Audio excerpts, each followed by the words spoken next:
જૈન વિદ્યાર્થી મિત્રો, જીસીઆરટીના એટલે કે સામાજિક વિજ્ઞાન ધોરણ 6 માં આજે પાઠ 16 નો આપણે અભ્યાસ કરવાના છીએ. શું છે પાઠ નંબર 16?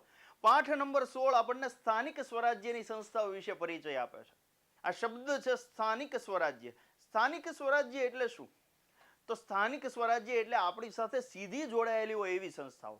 સ્થાનિક લેવલે જો તમે કોઈ શહેરમાં રહો છો તો ત્યાં તમારે નગરપાલિકા હશે ને કાં તો મહાનગરપાલિકા હશે.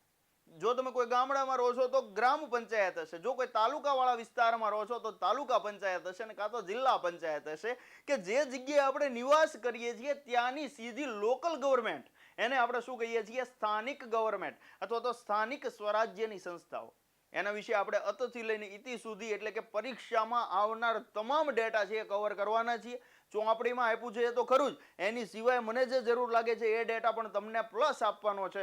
જોરદાર કન્ટેન્ટ સાથે આજનો સેશન અત્યારનો છે આપણે ભણવાના છીએ. પણ સ્થાનિક સ્વરાજ્યની સંસ્થાઓ સમજવી હોય મિત્રો તો એના માટે પહેલા એનું સ્ટ્રક્ચર, એનું બેઝિક માળખું છે આપણને ખ્યાલ હોવો જોઈએ. તો સૌથી પહેલા આપણે એનું માળખું જોઈએ કે આ સ્થાનિક સ્વરાજ્યની સંસ્થાઓ છે એમાં આવે છે શું જોઈએ. ચાલો સૌથી પહેલા જોઈએ સ્થાનિક સ્વરાજ્ય. સ્થાનિક સ્વરાજ્યની સંસ્થાઓ. આ જે સ્થાનિક સ્વરાજ્યની સંસ્થાઓ છે એનું માળખું કેવું છે? તો એના માળખાને વિભાજિત કરવું હોય ને તો મિત્રો સ્પષ્ટ બે ભાગમાં વિભાજિત કરી શકીએ.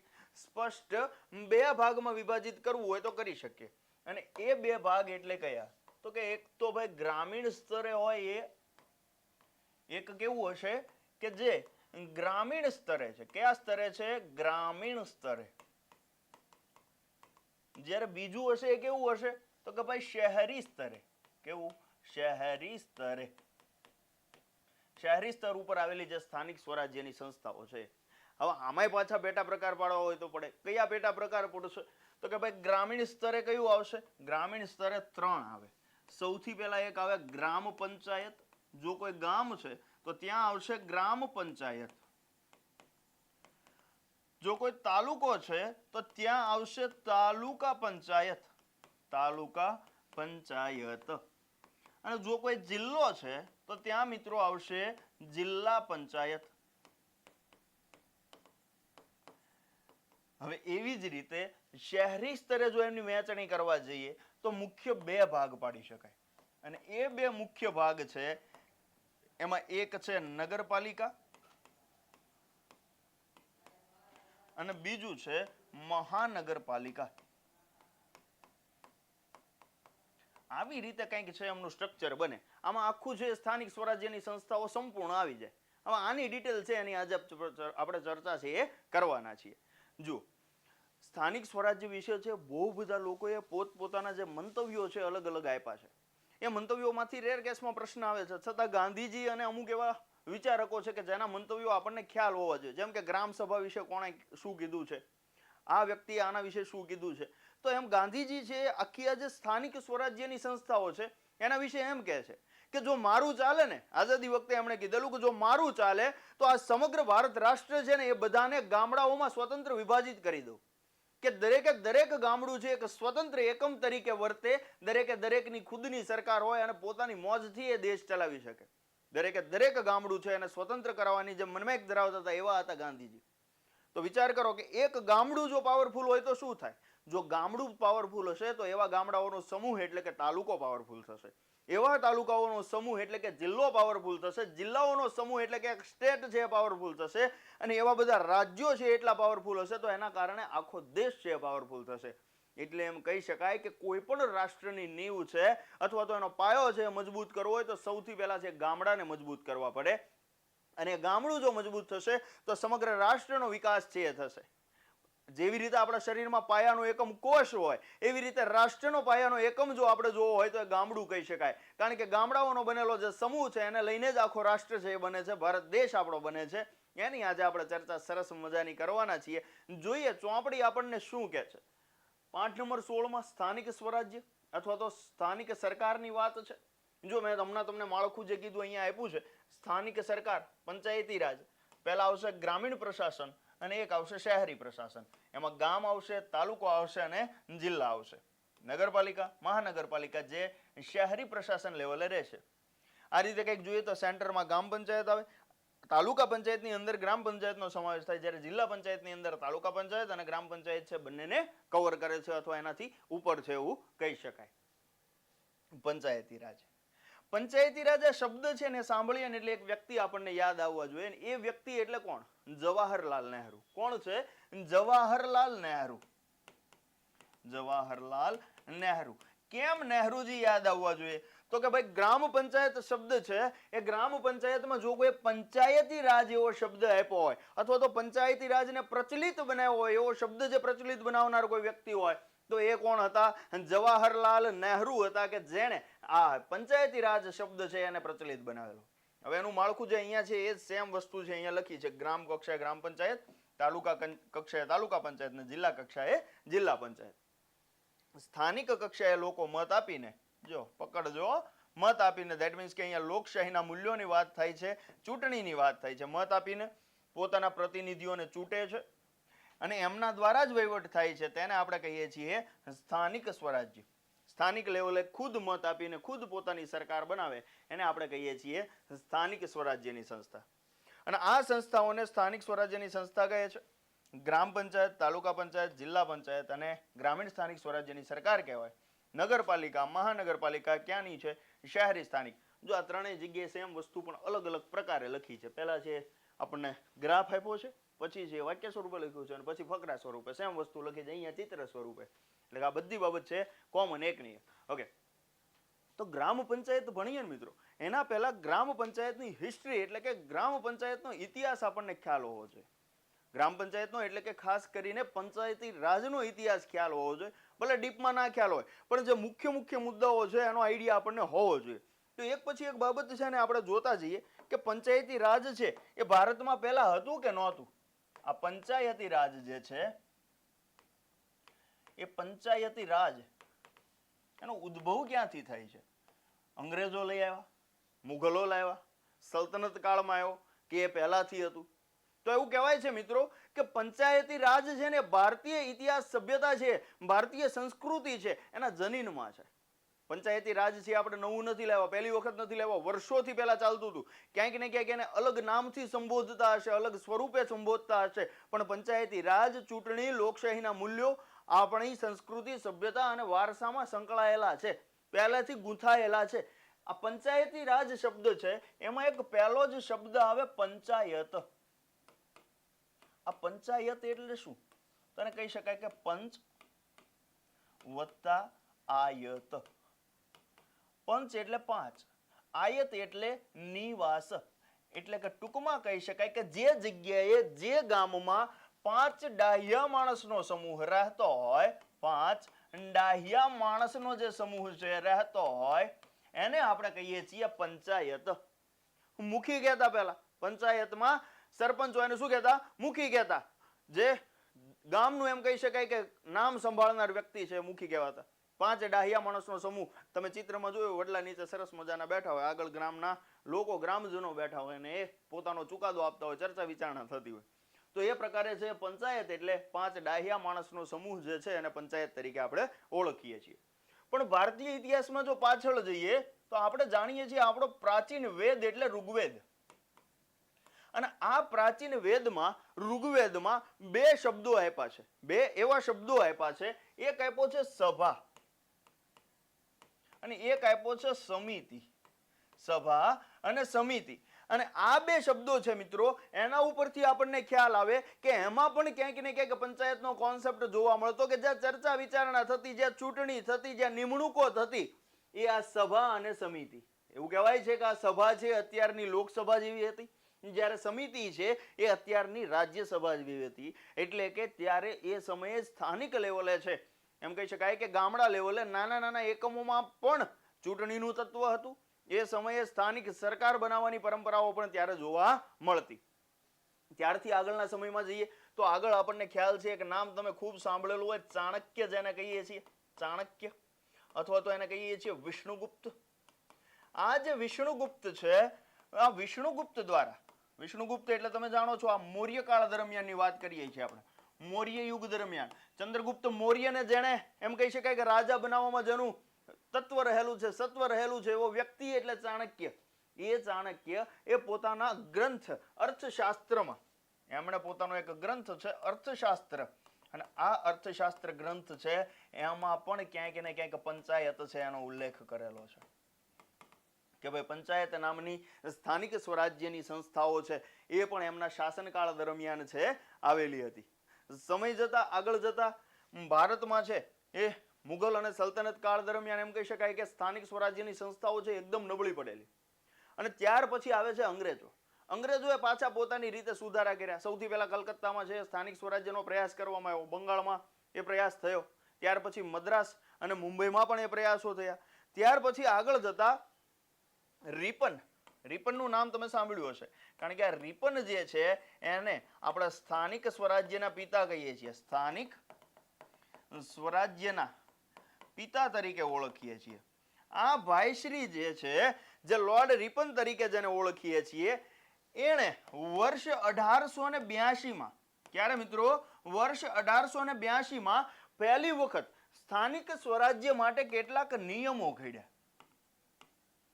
એના માટે વ્યવસ્થારૂપ કડીરૂપ કહી શકાય એવા નિયમો ઘડ્યા કે જેનાથી પંચાયત છે એની રચના થઈ, એનું તંત્ર છે એ ચાલતું થાય, અને સુમેળ ભર્યું કર્યું, વ્યવસ્થિત રીતે ગોઠવું. એના કારણે આધુનિક ભારતમાં આપણે જે લોર્ડ રીપન છે એને સ્થાનિક સ્વરાજ્યના પિતા તરીકે ઓળખીએ છીએ, કારણ કે આગળ જતા આપણે એના કોન્સેપ્ટ ઉપર અપડેટ થતા જે પંચાયતોની રચના કરીએ છીએ. એટલે આધુનિક ભારતમાં જો કોઈ ગ્રામ પંચાયતોનો અથવા તો સ્થાનિક સ્વરાજ્યના પિતા તરીકે, પંચાયતી રાજના પિતા તરીકે જો કોઈને ઓળખતા હોય તો એ કોણ છે મિત્રો? લોર્ડ રીપન છે. હવે તમે જાણો છો એમ 1882માં એ ચાલુ થયું, ધીમે ધીમે એને કંઈ અપડેટ કર્યું. પછી વર્ષ 1947માં ભારત દેશ છે આઝાદ થાય છે, અને આઝાદી સમયે આપણે બધા જાણીએ છીએ એમ ત્યારે આર્થિક સ્થિતિ આખા ભારતની છે ખૂબ નબળી હતી. એટલે એ જે સમાજનું જે લેવલ છે, સ્તર છે, આર્થિક રીતે નબળા હતા, સામાજિક સ્તરે, એજ્યુકેશનલ લેવલે, સ્વાસ્થ્યની દ્રષ્ટિએ, એ બધી બાબતોમાં સુધારા કરવા માટે થઈને ત્યારે કનૈયાલાલ મુનશી દ્વારા એક મુહિમ ચલાવવામાં આવી. કોના દ્વારા? કનૈયાલાલ મુનશી. એમના દ્વારા એક મુહિમ ચલાવવામાં આવી, અથવા તો એમ કહી શકાય કે એક યોજના લઈને આવ્યા, અને એ યોજના હતી જેને આપણે સામુદાયિક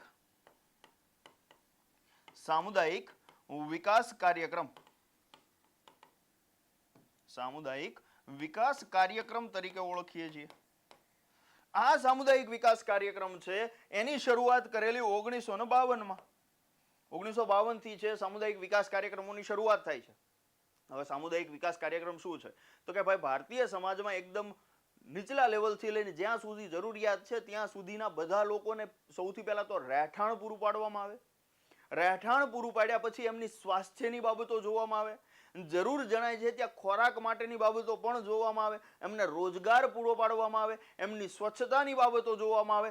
એવા ઘણા બધા મુદ્દાઓને ભેગા કરીને, એકઠા કરીને એક સામુદાયિક વિકાસ કાર્યક્રમ છે એ ચાલુ કરવામાં આવ્યો. એમ કહી શકાય કે આઝાદી પછી સરકાર દ્વારા એકદમ પાયાના લેવલે જો કોઈ કાર્ય થયું હોય, અથવા તો પંચાયતી રાજ પ્રકારનું કોઈ કાર્ય થયું હોય, તો એમાં આ સામુદાયિક વિકાસ કાર્યક્રમ છે. આગળ જતા એના રિવ્યુ કરવા માટે અલગ અલગ સમિતિઓ બેઠી, પણ એનું રિઝલ્ટ આપણને જે જોઈએ એવું મળ્યું નહીં. હવે જો એ દરમિયાન એટલે કે 1952 સુધીમાં આપણું ભારતીય બંધારણ બનીને રેડી થઈ ગયું હતું. ભારતીય બંધારણમાં પણ પંચાયતો બનાવવાની જોગવાઈ ઓલરેડી આપી દીધેલી, પણ હજુ ગ્રામ પંચાયત ફરજિયાત કરવામાં આવી નહોતી.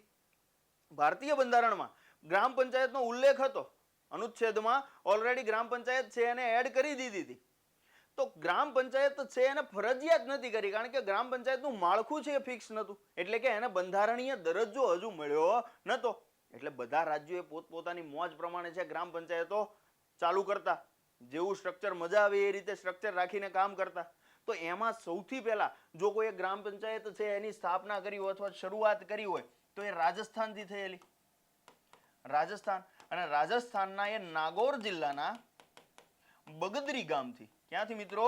બગદરી ગામથી એ ગ્રામ પંચાયતની શરૂઆત થાય છે. પહેલી વખત ગ્રામ પંચાયતની સ્થાપના થાય છે, અને એ જગ્યાએ જઈને જવાહરલાલ નહેરુ દ્વારા એમનું છે ઉદ્ઘાટન કરવામાં આવે છે. ઉદ્ઘાટન કરે છે અને એમની શરૂઆત થાય છે. હવે ગ્રામ પંચાયત સરસ મજાની ચાલુ થઈ જાય છે, પણ ગ્રામ પંચાયતમાં માળખું અથવા તો સ્ટ્રક્ચર છે ફિક્સ નહોતું. એના કારણે સરકારે એવો પ્રયાસ કર્યો કે આ જે ગ્રામ પંચાયતો આપણે સ્થાપીએ છીએ એ ગ્રામ પંચાયતોનું માળખું અથવા તો સ્ટ્રક્ચર નક્કી થાય અથવા તો કામ કરવાની પદ્ધતિ નક્કી કરવી હોય તો સમિતિ બેસાડો ભાઈ, અને સમિતિ છે તમે અમને ભલામણ આપો કઈ રીતે આમાં આગળ વધીએ જેથી ગ્રામ પંચાયતોનો વિકાસ કરી શકાય, ગ્રામ પંચાયત લેવલે સારી રીતે કામ કરી શકાય.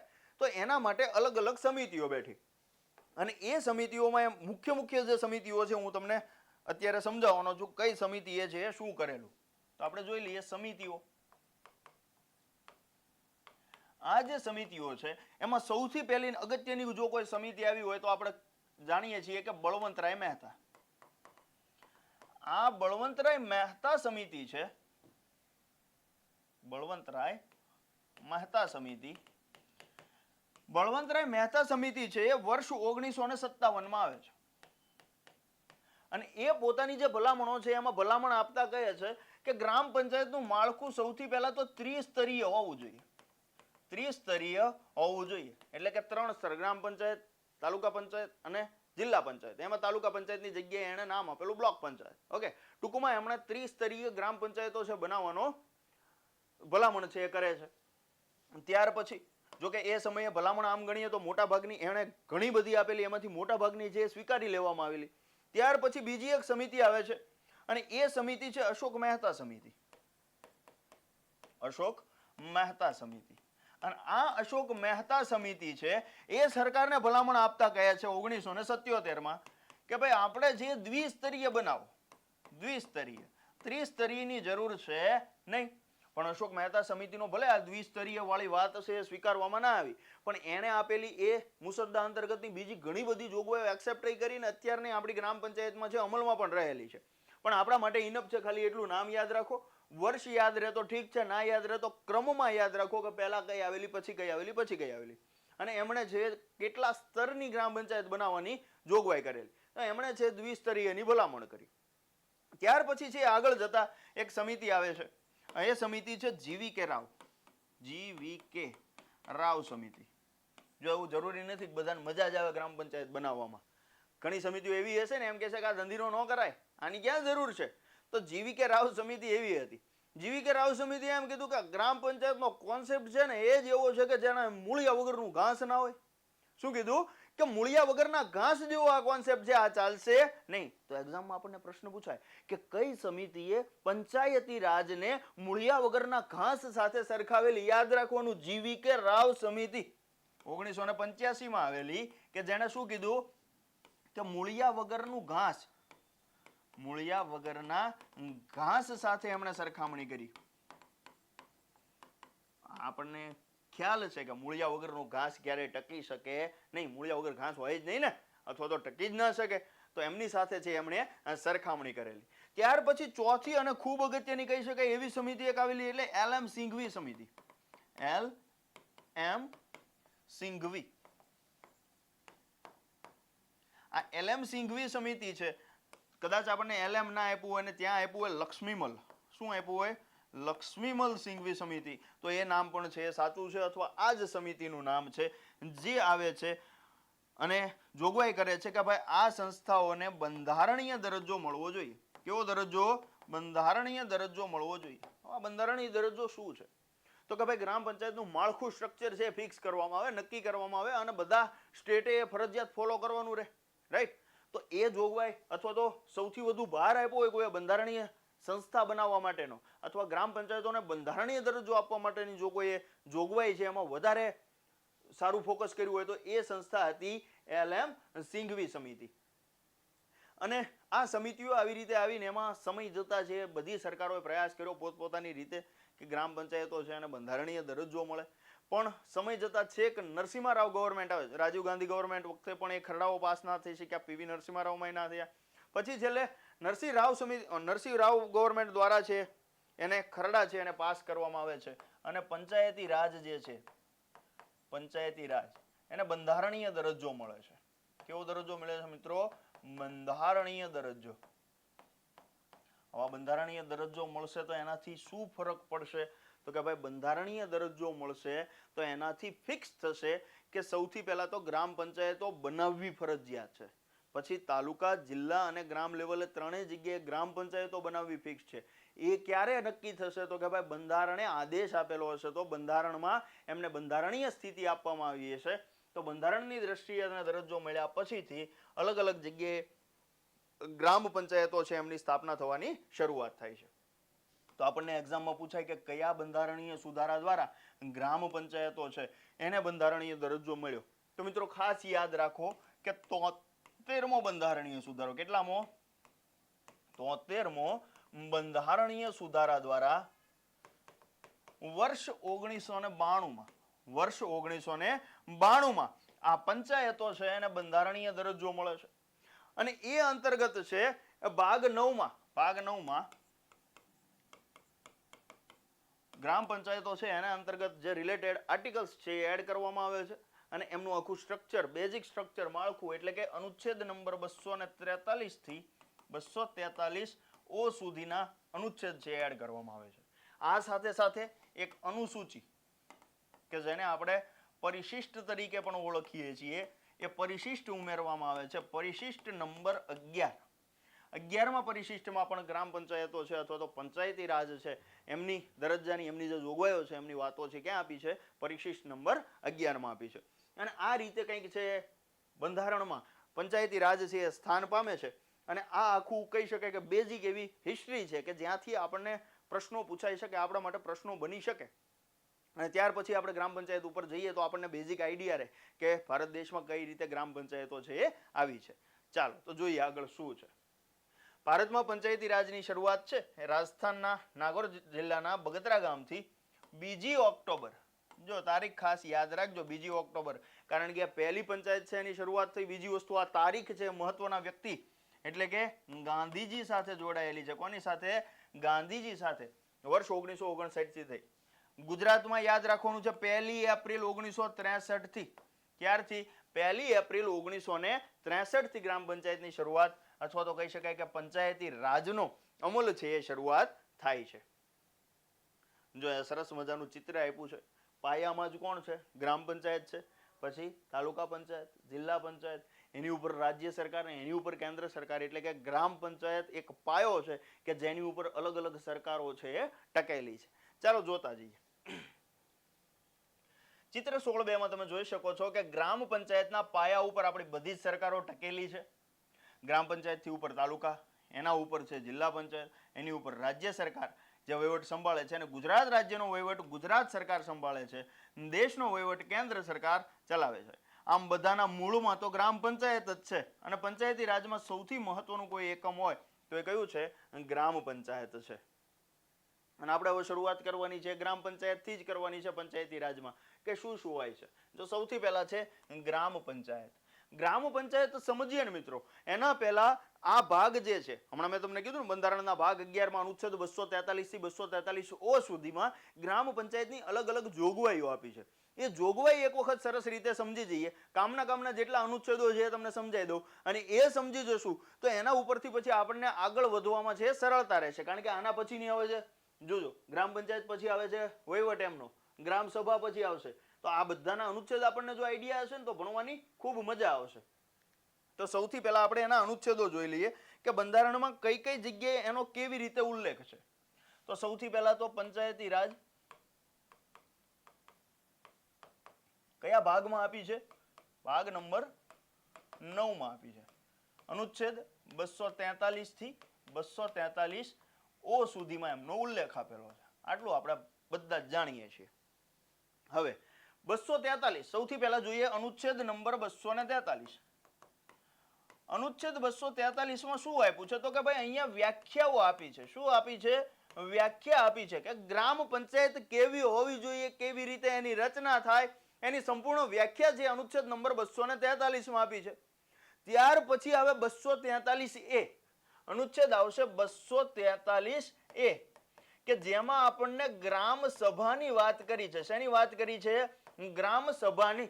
ગ્રામ સભા જે આપણે આગળ ડિટેલમાં ભણવાના છીએ એટલે અત્યારે એની માહિતી આપતો નથી. ખાલી યાદ રાખો કે 243A માં ગ્રામ સભાની વાત છે. અને ગ્રામ સભા છે ને એક પ્રકારે કહી શકાય કે આપણી ધારાકીય સંસ્થા જેવી છે કે જ્યાં ચર્ચા વિચારણાઓ થતી હોય, રાઈટ? ઓકે. ત્યાર પછી આવશે 243 બી, 243 બી. અને આ 243 બી માં મિત્રો પંચાયતોની રચના છે, પંચાયતોની રચના, કે પંચાયતોની રચના કેવી રીતે કરવામાં આવશે, એનું માળખું કેવું હશે, એના સભ્યો કેટલા રહેશે, કેટલી વસ્તી હોય ત્યારે કેટલા સભ્યો રહેશે, પંચાયતમાં સરપંચની ચૂંટણી કેવી રીતે થશે, સભ્યોની ચૂંટણી કેવી રીતે થશે, એની જે રચના કરવાની વાત બધી ક્યાં છે, 243 બી માં છે. ત્યાર પછી 243 સી, 243 સી, 243 સી માં શું આપ્યું છે, તો કે ભાઈ પંચાયતોનું બંધારણ આપ્યું છે, પંચાયતનું બંધારણ આપ્યું છે. તો તમને એમ થાય કે સાહેબ આ બધા યાદ કઈ રીતે રાખવા, બધું તો મિક્સ ના થઈ જાય, તો યાદ રાખવા માટે તમને સરસ મજાની એક ટ્રીક આપું છું. જો રચના, પંચાયતોની રચના, રચના કરવી એટલે શું કહેવાય, બનાવવું. શું કર્યું કહેવાય, બનાવવું. બનાવવા ઉપરથી યાદ રહે બી, બી એટલે બનાવવું. સી ઉપરથી, સી એટલે તરત તમને યાદ આવે, સી ઉપરથી કોન્સ્ટિટ્યુશન, બંધારણને અંગ્રેજીમાં શું કહીએ, કોન્સ્ટિટ્યુશન. તો પંચાયતનું બંધારણ છે એ સી માં છે, ક્યાં છે, સી માં. તો સી ઉપરથી યાદ રહેશે આપણને પંચાયતનું બંધારણ એટલે કે કોન્સ્ટિટ્યુશન. ત્યાર પછી 243 ડી માં અનામતની વાત છે, અલગ અલગ અનામતની વાત છે કે કોને કોને કેટલી અનામત આપવાની છે. આપવું એને બીજા અર્થમાં આપણે દેવું કહીએ છીએ ને, કેટલું દેવાનું છે. ઓકે, તો ડી ઉપરથી યાદ રાખવાનું છે કે અનામત દીધું, અનામત દીધું, ડી ઉપરથી યાદ રાખીએ ડી. ત્યાર પછી છે 243 ડી પછી આપણે કામનો યાદ રાખવાનો થાય એ છે ઈ. એમાં આવે છે પંચાયતની મુદત. શું આવે છે મિત્રો, ઈ ઉપરથી આવે છે મુદત. 243 ઈ માં આવે છે મુદત. તો હવે ઈ ને કઈ રીતે યાદ રાખશું, તો મુદત એટલે બીજું આપણે એને સમજીએ સમયગાળો કહેવાય. શું કહેવાય, સમયગાળો. સમયગાળો. હવે ઇતિહાસ જ્યારે આપણે ભણતા હોય ત્યારે ખબર હોય સમયગાળો છે ને આપણે એરા કહીએ. શું કહીએ, એરા. જેમ કે ભગવાન ખ્રિસ્ત પહેલાનો, ઈસુ ખ્રિસ્ત પહેલાનો સમયગાળો એને શું કહીએ, બિફોર ક્રાઇસ્ટ એરા, BCE એવું લખીએ ને, તો ઈ ઉપરથી યાદ રાખો એરા, એરા એટલે સમયગાળો, સમયગાળો ઉપરથી યાદ રાખશું 243 ઈ માં શું આપ્યું છે, મુદત આપી છે અથવા સમયગાળો આપ્યો છે. ત્યાર પછી કામનો બીજો છે 243 એફ. શું છે 243 એફ, અને આ એફ માં છે ગેરલાયકાત આપી. શું આપી છે, ગેરલાયકાત.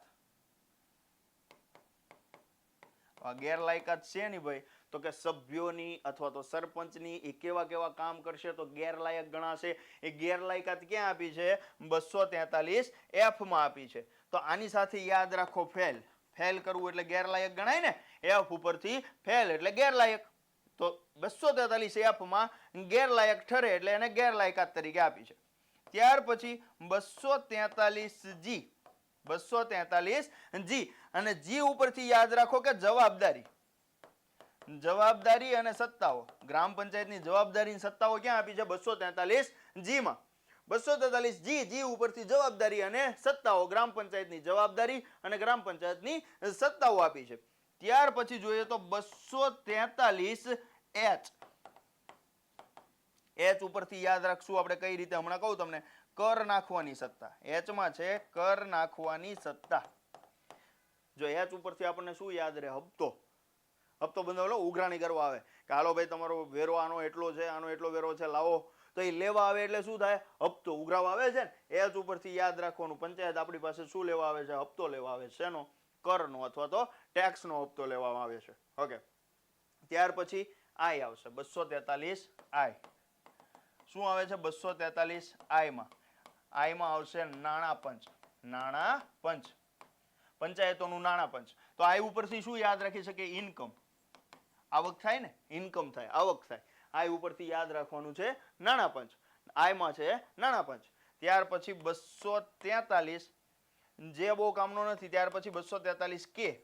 કે ઉપરથી યાદ રાખો ચૂંટણી, ગ્રામ પંચાયતોની ચૂંટણી. અને આમાં એક મહત્વની બીજી વાત એ યાદ રાખો કે આ ચૂંટણીઓ છે 243 કે અંતર્ગતની, એ ચૂંટણીઓ છે એ રાજ્ય ચૂંટણી પંચ કરાવે છે. કોણ કરાવે છે, રાજ્ય ચૂંટણી પંચ કરાવે છે. એમાં કેન્દ્રીય ચૂંટણી પંચ ક્યાંય આવતું નથી. તમે મિત્રો જાણતા હશો દેશમાં બે પ્રકારના ચૂંટણી પંચ છે, એક તો કેન્દ્રીય ચૂંટણી પંચ અને એક રાજ્ય ચૂંટણી પંચ.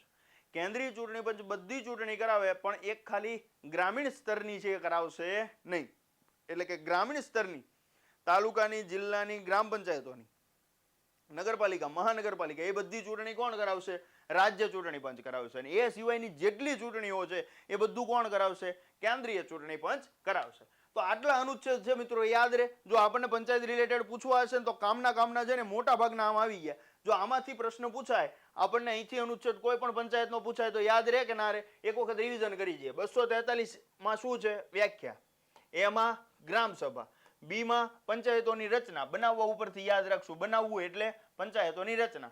સી એટલે બંધારણ, પંચાયતોનું બંધારણ. સી ઉપરથી યાદ શું રાખ્યું તો આપણે? કોન્સ્ટિટ્યુશન. કોન્સ્ટિટ્યુશન એટલે બંધારણ. ડી એટલે દેવું, અનામત દીધું, અનામત દીધું. ત્યાર પછી 243 ઈ. ઈ એટલે એરા, યાદ રાખ્યું ને? એરા. એરા એટલે સમયગાળો, મુદત એની કેટલી છે.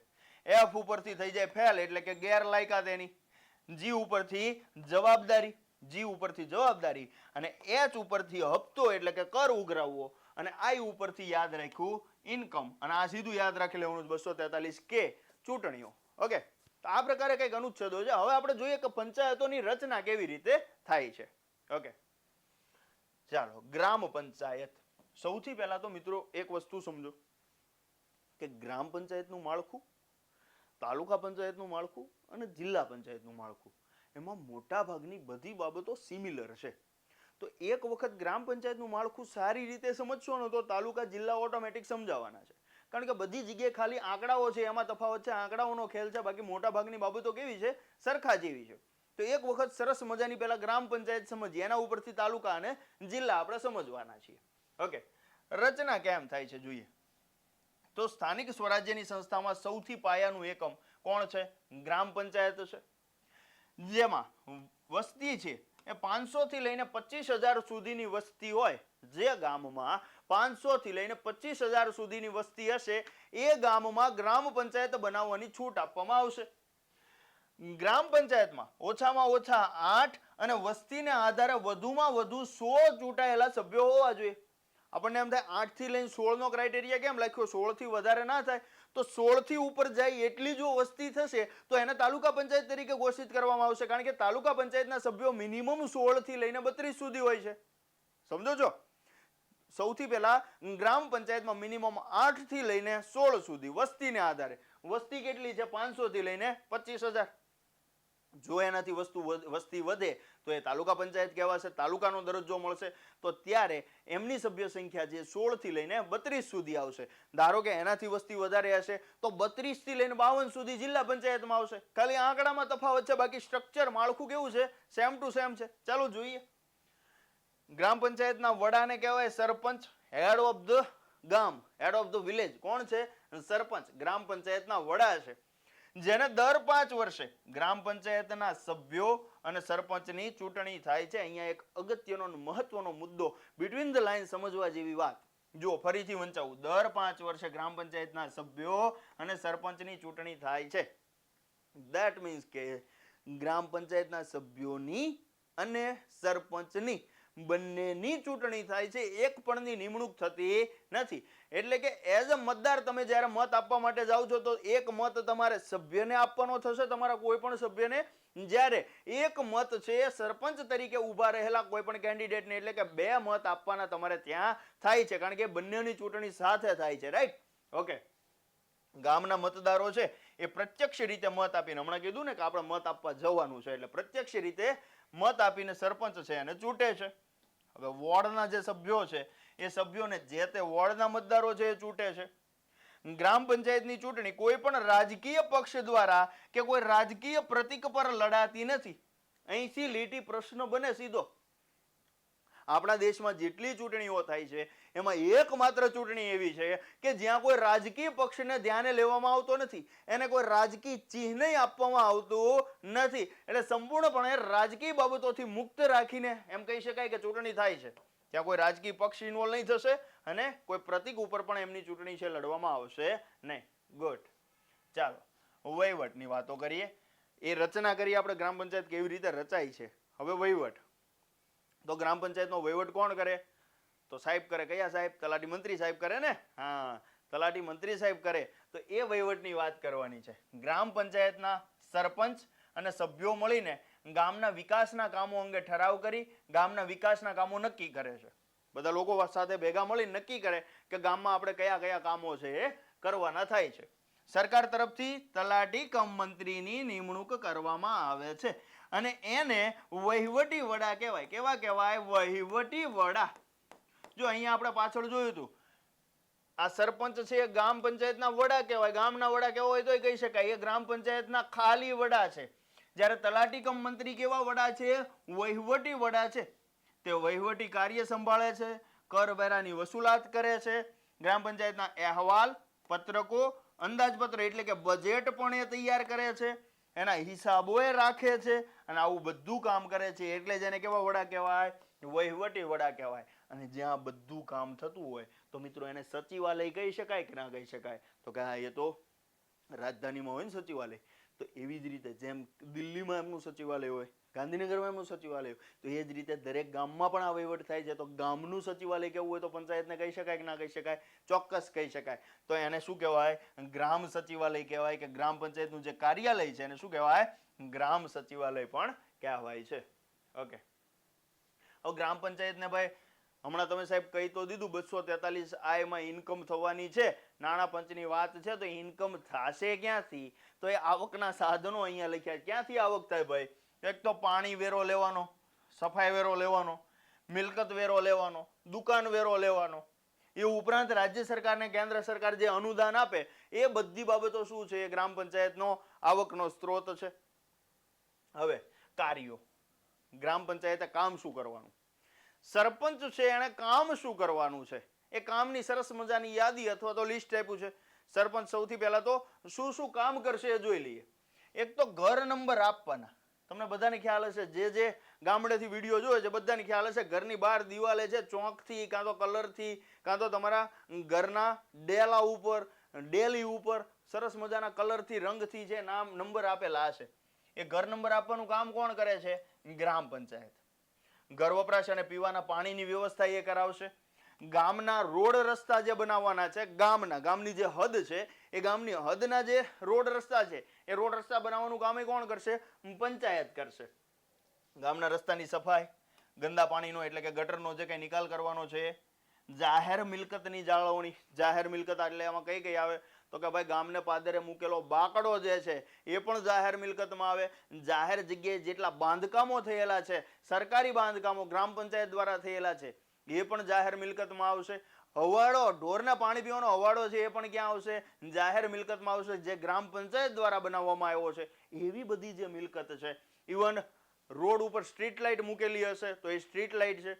એવી બધી બાબતો છે એ મિલકતની જાળવણી કરશે. આરોગ્ય વિષયક જાળવણી. જો દરેક ગામમાં છે મોટે ભાગે પીએચસી હોય. જો મોટું ગામ નહીં હશે, નાનું હશે તો નજીકના તરતના ગામમાં કોઈ પીએચસી હશે એટલે પ્રાઇમરી હેલ્થ સેન્ટર છે એ જોવા મળે. તો એ છે એ પણ કોના અંતર્ગત ગણવામાં આવે? ગ્રામ પંચાયત હેઠળ. કારણ કે એમને સ્વાસ્થ્ય વિષયક જે બાબતો છે એ પણ ધ્યાને લેવાની હોય. સમયાંતરે છે એને જાગૃતિ માટેના કેમ્પ પણ કરવાના હોય. ફોર એક્ઝામ્પલ ચોમાસું જાય એટલે પીએચસીની આખી ટીમ છે સરસ મજાની નીકળે અને જ્યાં જ્યાં પાણી ભરેલું હોય ત્યાં સરપંચના, ગ્રામ પંચાયતના સભ્યો છે એ પણ સાથે હોય. જ્યાં જ્યાં પાણી ભરેલા ખાબોચિયા છે, જે જગ્યાએ મચ્છરો છે ઉદ્ભવ થાય એમ હોય તો એ પાણી એવા ખાબોચિયા છે ભરી દેશે. કોઈ નકામાં જૂના પડેલા ટાયર છે કે જેમાં પાણી ભરાઈ રહ્યું છે, વરસાદનું ચોખ્ખું પાણી, તો એ ખાલી કરશે. તો એ બધા આરોગ્ય વિષયક એવા કામો છે એ પણ કોણ કરશે? પંચાયત કરશે. ગામમાં દીવાબત્તી લાઇટની વ્યવસ્થા કરશે. થાંભલે થાંભલે લાઇટ નખવવાની, બરાબર? પછી કોઈ કાઢી ના જાય એની જાળવણી એ કરશે મિલકતની જાળવણીમાં. ગામમાં પ્રાથમિક શિક્ષણ સહિત શિક્ષણની સુવિધા, એના વિશે જાગૃતિ અને પ્રચાર પ્રસાર કરવાનું કામ કરશે. ગ્રામ વિકાસનું આયોજન થશે. ગામના ખેતરોના પાકની સાર સંભાળ, ગૌચરની જાળવણી વગેરે પણ કોણ કરશે? ગ્રામ પંચાયત કરશે. જો એક તમને ઉદાહરણ આપું, અહીંયા પાકની સાર સંભાળની વાત આવી ને એટલે તમને ખ્યાલ હોય તો 1-2 વર્ષ પહેલા સૌરાષ્ટ્ર વિસ્તારમાં છે તીડનો હુમલો થયેલો. તીડ, નાના નાના તીડ આવે ને, એ પાકિસ્તાન સાઈડથી બહુ બધા તીડ મોટી સંખ્યામાં મોટા પ્રમાણમાં આવ્યા. તો એ સમયે સર્વે કરવા માટે ગ્રામ પંચાયતમાંથી સભ્યોને મોકલવામાં આવે. એક ગ્રામ સેવક આવશે જઈને સર્વે કરશે કે ભાઈ આ રીતના પાકને નુકસાન થયું છે, તો એ જે નુકસાન થયું છે એની ભરપાઈ છે ગ્રામ પંચાયત કરાવવા પ્રયાસ કરશે રાજ્ય સરકાર પાસેથી અનુદાન લઈને. કોઈ વખત વાવાઝોડું આવ્યું તો વાવાઝોડા દરમિયાન કોઈ ફળ ફળાદી વાળા મોટા વૃક્ષો છે જે તમારા ખેતરમાં ખેતી માટે લાયક હતા એ પડી ગયા હોય, અથવા તો તમે જે પાક વાવણી કરી છે એને નુકસાન થયું હોય, પૂર આવ્યું હોય, દુષ્કાળ પડ્યો હોય, તો એવા સમયે પાક છે એ નિષ્ફળ જાય ત્યારે એમની જે સર્વે કરવાનું કામ છે એ પણ કોણ કરશે? ગ્રામ પંચાયત કરશે. જમીન દફતરની જાળવણી, ક્યાં કોની જમીન છે, કેટલી છે, કોના નામે છે, કેટલા ગુંઠા છે, કોની છે, એ બધું ચેક કરવાનું કામ પણ કોનું છે? ગ્રામ પંચાયતનું છે. જન્મ મરણનું રજીસ્ટર પણ નિભાવવાનું, કે કેટલા જણ જન્મ્યા અને કેટલા છે એ જતા રહ્યા, એનું સરસ મજાનું લિસ્ટ પણ કોણ રાખે છે? ગ્રામ પંચાયત રાખે છે. જો ત્યાર પછીનો સરસ મજાનો ટોપિક, એમ કહી શકાય કે મસ્ત મજાનો, આનંદદાયક અને પરીક્ષામાં પૂછાવા લાયક એવો ટોપિક એટલે ગ્રામ સભા. ગ્રામ સભા હું બોલું ને એટલે મિત્રો તમને બધાને યાદ આવવું જોઈએ કે હમણાં સાહેબ તમે ક્યાંક ગ્રામ સભા નામ લીધેલું તો છે. ગ્રામ સભાનું ક્યાંક નામ લીધું હતું. ક્યાં લીધું હતું? 243 એમાં લીધું હતું ને. કઈ જગ્યાએ? 243 એમાં. અનુચ્છેદ 243 એ જે છે એમાં ગ્રામ સભાની વાત આવે. ક્યાં આવશે? અનુચ્છેદ 243 ભારતીય બંધારણના અનુચ્છેદ 243 એમાં ગ્રામ સભાની વાત છે. હવે ગ્રામ સભા છે શું? તો ગ્રામ સભાની મિત્રો વાત કરું તો ગ્રામ સભા છે ને એ શેની બનેલી હોય? સૌથી પહેલા તો એમાં કોણ કોણ સભ્ય હોય? તો એમાં ગ્રામ પંચાયતમાં જેટલા નોંધાયેલા સભ્યો છે, ફોર એક્ઝામ્પલ કોઈની વ્યક્તિની ઉંમર 18 વર્ષથી ઉપરની છે અને એમણે એમનું પોતાનું ચૂંટણી કાર્ડ છે કઢાવી રાખેલું છે, તો એમની નિમણૂક છે ઓલરેડી થઈ ગઈ છે. એમ કહી શકાય ગ્રામ સભાના સભ્ય તરીકે એમની નિમણૂક થઈ ગઈ છે. એટલે કે ગામના નોંધાયેલા જેટલા મતદાર છે, 18 વર્ષથી ઉપરના જેનું ચૂંટણી કાર્ડ આવી ગયું છે, એ તમામે તમામ ગ્રામ સભાના સભ્યો ગણવામાં આવશે. હવે ગ્રામ સભાના સભ્યો છે એ તો સાહેબ સમજ્યા, પણ આ ગ્રામ સભાએ કરવાનું શું હોય છે? ગ્રામ સભા કરે શું? તો કે ભાઈ ગ્રામ સભા છે એનું કામ છે ચર્ચા કરવાનું. ચર્ચા કરવાનું અને ઉપરથી જે ફરિયાદો છે એ રજૂ કરવાની, ઉપરાંત ગ્રામ પંચાયત પાસેથી કામ લેવાનું. કામ કોનું છે? ગ્રામ સભાનું છે. એક રીતે કહી શકાય કે ગામની ધારાસભા છે. ગામની ધારાસભા. ગામનું કાંઈ પણ કામ કરવાનું છે તો એ માટેના બધા નિર્ણયો ક્યાં લેવાય છે? ગ્રામ સભામાં લેવાય છે. તો આ બધા નોંધાયેલા મતદારો જે સભ્ય છે એ દર અમુક સમયે જે બધા ભેગા મળશે, ચર્ચા વિચારણા કરશે અને એને આધારે જે નિર્ણય આવ્યો એને આધારે સરપંચ છે એ કામ કરશે, કામગીરી કરશે. તો હવે આ ગ્રામ સભા છે એ ક્યારે ભેગા ક્યારે મળે? અમુક સમય તમે સાહેબ કીધું તો અમુક સમય ગયા. તો અમુક સમયમાં ગુજરાતમાં 4 તારીખો છે ફિક્સ કરેલી છે કે આ 4 તારીખ દરમિયાન ફરજિયાત ગ્રામ સભાએ મળવાનું રહેશે. એ 4 તારીખ કઈ તમને જણાવી દઉં, જે આપણે યાદ રાખવાની. જો મિત્રો યાદ રાખવાની છે 4 તારીખ જે છે એ યાદ રાખવાની. સૌથી પહેલી તારીખ નંબર 1 જે આપણે યાદ રાખવાની છે એ છે 2 ઓક્ટોબર. કઈ યાદ રાખવાની છે? 2 ઓક્ટોબર, કે જે દિવસે ગ્રામ સભા મળવાની છે, ગ્રામ સભા ભરાશે, એની ચર્ચા થશે. એ તારીખ પહેલી કઈ છે? 2 ઓક્ટોબર. પછી બીજી કઈ યાદ રાખવાની છે? બીજી યાદ રાખવાની છે 15મી ઓગસ્ટ. કઈ યાદ રાખવાની છે? 15મી ઓગસ્ટ. ત્રીજી કઈ યાદ રાખવાની છે? 26મી જાન્યુઆરી. કઈ યાદ રાખવાની છે? 26મી જાન્યુઆરી. અને સાહેબ ચોથી કઈ યાદ રાખવાની છે? ચોથી યાદ રાખવાની છે 1લી મે.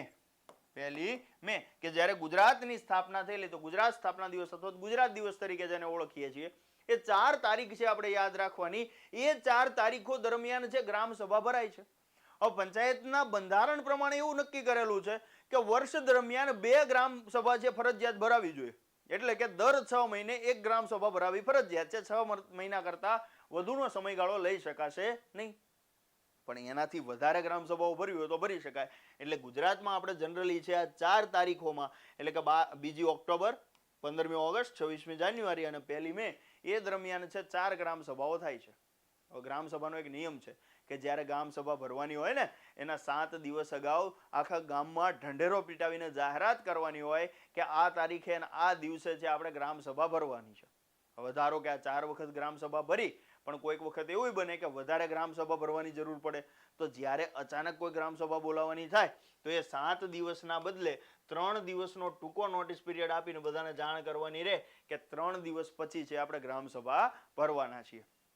હવે આ ગ્રામ સભા જ્યારે ભરાશે, લોકો આવીને બેસશે, ત્યારે બીજું કોણ કોણ હાજર હોય તો કે ભાઈ ત્યાં એક સરપંચ આગળ બેઠા હશે, સરપંચની સાથે તલાટી મંત્રી બેઠા હશે, એ ઉપરાંત જિલ્લામાંથી તાલુકામાંથી અલગ અલગ અધિકારીઓ આવશે. એ બધા ભેગા મળીને ગામના વિકાસના કાર્યોની ચર્ચા કરશે, કયા કયા નવા કામો હજુ કરી શકાય છે એની ચર્ચા કરશે. અને એ દરમિયાન જો કોઈની ફરિયાદ હશે તે ફરિયાદ રજૂ થશે, એ સોલ્વ કરવા માટેની વાતો પણ ત્યારે થશે. ત્યારે ત્યાં તલાટી મંત્રી છે સરસ મજાનો ચોપડો પેન રજીસ્ટર લઈને બેસશે, જે લોકોએ જે ફરિયાદ કરી છે એનું નિકાલ કરવાનું છે, એની નોંધ છે એ કરતા જશે. ગામમાં કયા કયા વિકાસના કાર્યો કરવાના છે એને ક્રમને આધારે સાથે ગોઠવતા જશે. એવી બધી જે ચર્ચા, સમગ્ર ચર્ચા થઈ, સમગ્ર ચર્ચાને લેખિતમાં લખવાનું કામ કોણ કરે છે? તલાટી મંત્રી કરે છે. કારણ કે તલાટી મંત્રી છે ગામના કોણ છે? વહીવટી અધિકારી છે, રાઈટ? તો હવે જોઈએ ચોપડી શું કહે છે આપણને. સામાન્ય ભાષામાં કહીએ તો ગ્રામ સભા એટલે ગામના લોકોને ભેગા કરવા. ગ્રામ સભા એ ગામની ધારાસભા પણ ધારાસભા જેવી છે. હમણાં મેં તમને કીધું ને, ગામની ધારાસભા કેવી હોય તો ધારાસભા પણ કહી શકાય. ગામમાં રહેતા પુખ્ત વયના બધા જ સભ્યો ગ્રામ સભાના સભ્ય ગણાય અને તેને ગ્રામ સભામાં હાજર રહેવાનો, મત આપવાનો કે કોઈ પણ દરખાસ્ત કરવાનો અધિકાર છે. ગ્રામ સભામાં જે સભ્ય છે એ ત્યાં હાજર રહી શકે, ચર્ચા કરી શકે, મતદાન કરી શકે અને જે દરખાસ્ત આપી હશે એ પણ દરખાસ્ત આપી શકશે. આટલા અધિકારો ગ્રામ સભાના સભ્યોને મળેલા હોય છે. એ ઉપરાંત ગ્રામ પંચાયતે વર્ષમાં ઓછામાં ઓછું 2 વખત ગ્રામ સભાનું આયોજન કરવું ફરજિયાત છે. ગ્રામ સભાના અધ્યક્ષ છે સરપંચ રહે છે. હમણાં મેં તમને કીધું ને, આગળ બેઠા હોય કોણ હોય? સરપંચ હોય. વર્ષમાં 2 વખત મળવું ફરજિયાત, દર 6 મહિને 1 વખત મળવું ફરજિયાત. 6 મહિના કરતા વધુ સમયગાળા સુધી ગ્રામ પંચાયતની ગ્રામ સભા છે એને લંબાવી શકાશે નહીં. અગાઉથી જાણ કરીને ગ્રામ સભાની બેઠક છે બોલાવવામાં આવે, જેમાં તાલુકા અને જિલ્લા કક્ષાએથી અધિકારીઓ છે હાજર રહે છે. તેમજ ગામમાં ફરજ બજાવતા સરકારી કર્મચારીઓ પણ ત્યાં હાજર હોય છે. ગ્રામ પંચાયતે કરવાના વિકાસના કામોનો અગ્રતા ક્રમ નક્કી કરે, એટલે કે પહેલા કામ કયું કરવાનું? હવેડો બંધાવવાનો છે કે પછી ગૌચરની સાફ સફાઈ કરાવડાવવાની છે કે પછી પેલો રોડ તૂટી ગયો છે બંધાવવાનો? એટલે કે કામના અગ્રિમતા ક્રમ કયું પહેલા કયું પછી એ નક્કી કરે.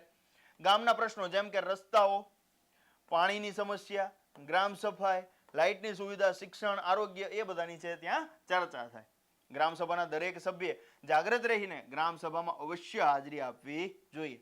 કારણ કે ગામના પ્રશ્નો અને વિકાસના કામોની ચર્ચા ત્યાં થાય છે, જેથી પારદર્શક વહીવટ થાય અને ગ્રામ સભાનો ઉદ્દેશ્ય છે એ સફળ થઈ શકે. તો આ પ્રકારે છે કંઈક સરસ મજાની ગ્રામ સભા હોય. હવે પછીનો આપણો સરસ મજાનો મુદ્દો બીજો એક એ છે સમરસ ગ્રામ પંચાયત. આ શું છે? જો કે આપણને ચોપડીમાં જાણવા જેવું લખ્યું છે, પણ આમાંથી પ્રશ્નો બની શકે હો મિત્રો, આમાંથી પણ પ્રશ્નો આવી શકે. સરસ મજાનું ટાઇટલ છે સમરસ ગ્રામ પંચાયતો. સમરસ એટલે શું? સમરસ કોને કહેવાય? તો કે બધું મળી ગયું હોય, એકબીજા સાથે કનેક્ટેડ હોય, બધું જોડાઈ ગયું હોય, એને આપણે સમરસ કહીએ. કે બધા રસો એક સાથે જોડાયેલા હોય એને કહીએ સમરસ. જે ગામ છે હળી મળીને, જે ગામ હળી મળીને એમ કે ચૂંટણી નથી કરવી, આ ફલાણા ભાઈ છે એ જ અમારા સરપંચ રહેશે અને આખું ગામ માને, એની સામે કોઈ ફોર્મ ના ભરે, તો એવી જે ચૂંટણી થાય, એવા ગામમાં વગર ચૂંટણીએ જે સરપંચની નિમણૂક થાય, એ ગામને આપણે સમરસ ગ્રામ પંચાયત તરીકે ઓળખીએ છીએ. હવે આ સમરસ ગ્રામ પંચાયત થાય તો એના કારણે શું શું થઈ શકે, કેવી યોજનાનો લાભ મળે, ક્યારથી શરૂઆત થઈ, એ બધી ચર્ચા આમાં આપણે કરવાના છીએ. સમરસ ગ્રામ પંચાયત. ગ્રામ પંચાયતની રચના ચૂંટણી વિના સર્વસંમતિથી કરવામાં આવે, વિના વિરોધે કરવામાં આવે તો એ ગ્રામ પંચાયતને આપણે કહીએ છીએ સમરસ ગ્રામ પંચાયત. જેમાં સંપ, સહકાર, સુમેળ, સંવાદિતા જળવાઈ રહે, સ્થાનિક પ્રજાઓ છે વિકાસમાં ભાગ લે, એ હેતુથી ગુજરાત સરકાર દ્વારા ઓક્ટોબર 2001માં, યાદ રાખો, મહિના સાથે યાદ રાખો, ક્યારથી? ઓક્ટોબર 2001 થી પંચાયત ગ્રામ ગૃહ નિર્માણ અને ગ્રામ વિકાસ વિભાગ દ્વારા છે આ યોજના છે અમલમાં મૂકવામાં આવી. ગ્રામ પંચાયતની ચૂંટણી બિનહરીફ થાય તો સરકાર દ્વારા ગામના વિકાસ માટે ખાસ અનુદાન ફાળવવામાં આવે. શબ્દ પકડજો, કોના દ્વારા? સરકાર દ્વારા. કઈ સરકાર દ્વારા? રાજ્ય સરકાર દ્વારા. રાજ્ય સરકાર દ્વારા ખાસ અનુદાન છે ફાળવવામાં આવે છે. કારણ કે એક્ઝામમાં જો અહીંથી વિધાન બનશે તો રાજ્યની જગ્યાએ જરી કેવું કેન્દ્ર લખી નાખે એટલે વિધાન ખોટું થઈ જાય, સ્પીડમાં વાંચી ના શકાય, માર્ક છે જતો રહે. એટલે યાદ રાખવાનું છે કે રાજ્ય સરકાર છે એને અનુદાન ફાળવે છે. આ અનુદાનનો ઉપયોગ છે ગ્રામ સભા નક્કી કરે એ પ્રકારના વિકાસના કામો કરવાના. ગ્રામ સભા જ્યારે ભેગી મળશે ત્યારે છે નક્કી કરશે કે ભાઈ આપણને સમરસ પંચાયત બન્યા તો આપણને આટલું અનુદાન મળ્યું છે, એનું શું કરશું? તો ગ્રામ સભા નક્કી કરશે કે નાણાં છે એ ક્યાં વાપરવાના, કેવી રીતે વાપરવાના. પાછું એમાં જુઓ, ગ્રામ પંચાયતમાં મહિલા સમરસ બને ને તો સરપંચ સહિત તમામ સભ્યો મહિલાઓ જો બિનહરીફ ચૂંટાય તો એને ખાસ પાછું અનુદાન મળે. પ્રથમ વખત, બીજી વખત ને ત્રીજી વખત એમ સતત ચોથી વખત સમરસ બને તો ગ્રામ પંચાયતને વિકાસના કામો માટે વિશેષ અનુદાન છે સરકાર ફાળવે છે. ગ્રામ પંચાયતની ચૂંટણીઓના કારણે ગામમાં મનદુખ ના થાય, વેરઝેર ના સર્જાય એટલે સરકારે આવી સરસ મજાની યોજના છે એ ચાલુ કરેલી છે. હવે જો આ આપણું પહેલું સ્તર પૂરું થયું એટલે કે આપણો પાયો છે બંધાણો ગ્રામ પંચાયતનો. હવે આના ઉપર આવશે તાલુકા પંચાયત. તાલુકા પંચાયતમાં સેમ કથા છે આ ગ્રામ પંચાયત જેવી, ખાલી આંકડાઓની મારામારી છે, થોડાક ચેન્જીસ વાળા. બાકી બધી કથા કેવી છે? સેમ છે. આપણે સરસ મજાનું જોવાના છીએ, એક એક મુદ્દો છે જોતા જવાના છીએ. શું છે? તાલુકા પંચાયત બીજું સ્તર, ગ્રામ્ય લેવલથી ઉપરનું સ્તર એટલે આપણે એને કહીએ છીએ તાલુકા પંચાયત. સ્થાનિક સરકારમાં ગ્રામ પંચાયત પછીનું બીજું સ્તર એટલે તાલુકા પંચાયત. રચના, કેવી રીતે એની રચના થાય છે?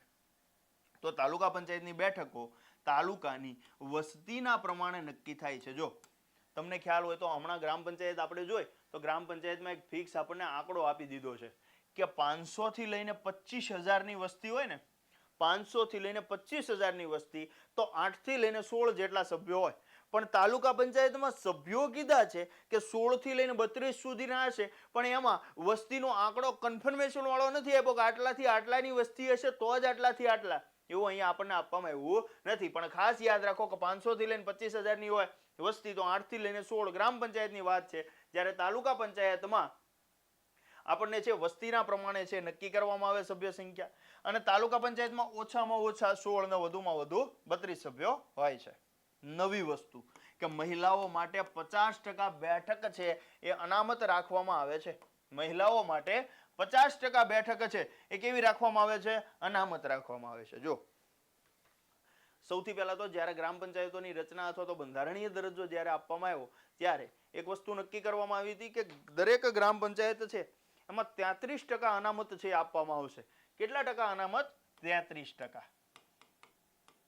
પણ સાથે સાથે એક નિયમ એ બનાવવામાં આવ્યો કે જો કોઈ રાજ્ય સરકાર ઈચ્છે, રાજ્ય સરકાર એ ઈચ્છે તો એ પોતાના રાજ્યમાં 50% સુધીનું ગ્રામીણ લેવલે, તાલુકા લેવલે કે જિલ્લા લેવલે અનામત આપવું હોય તો આપી શકે.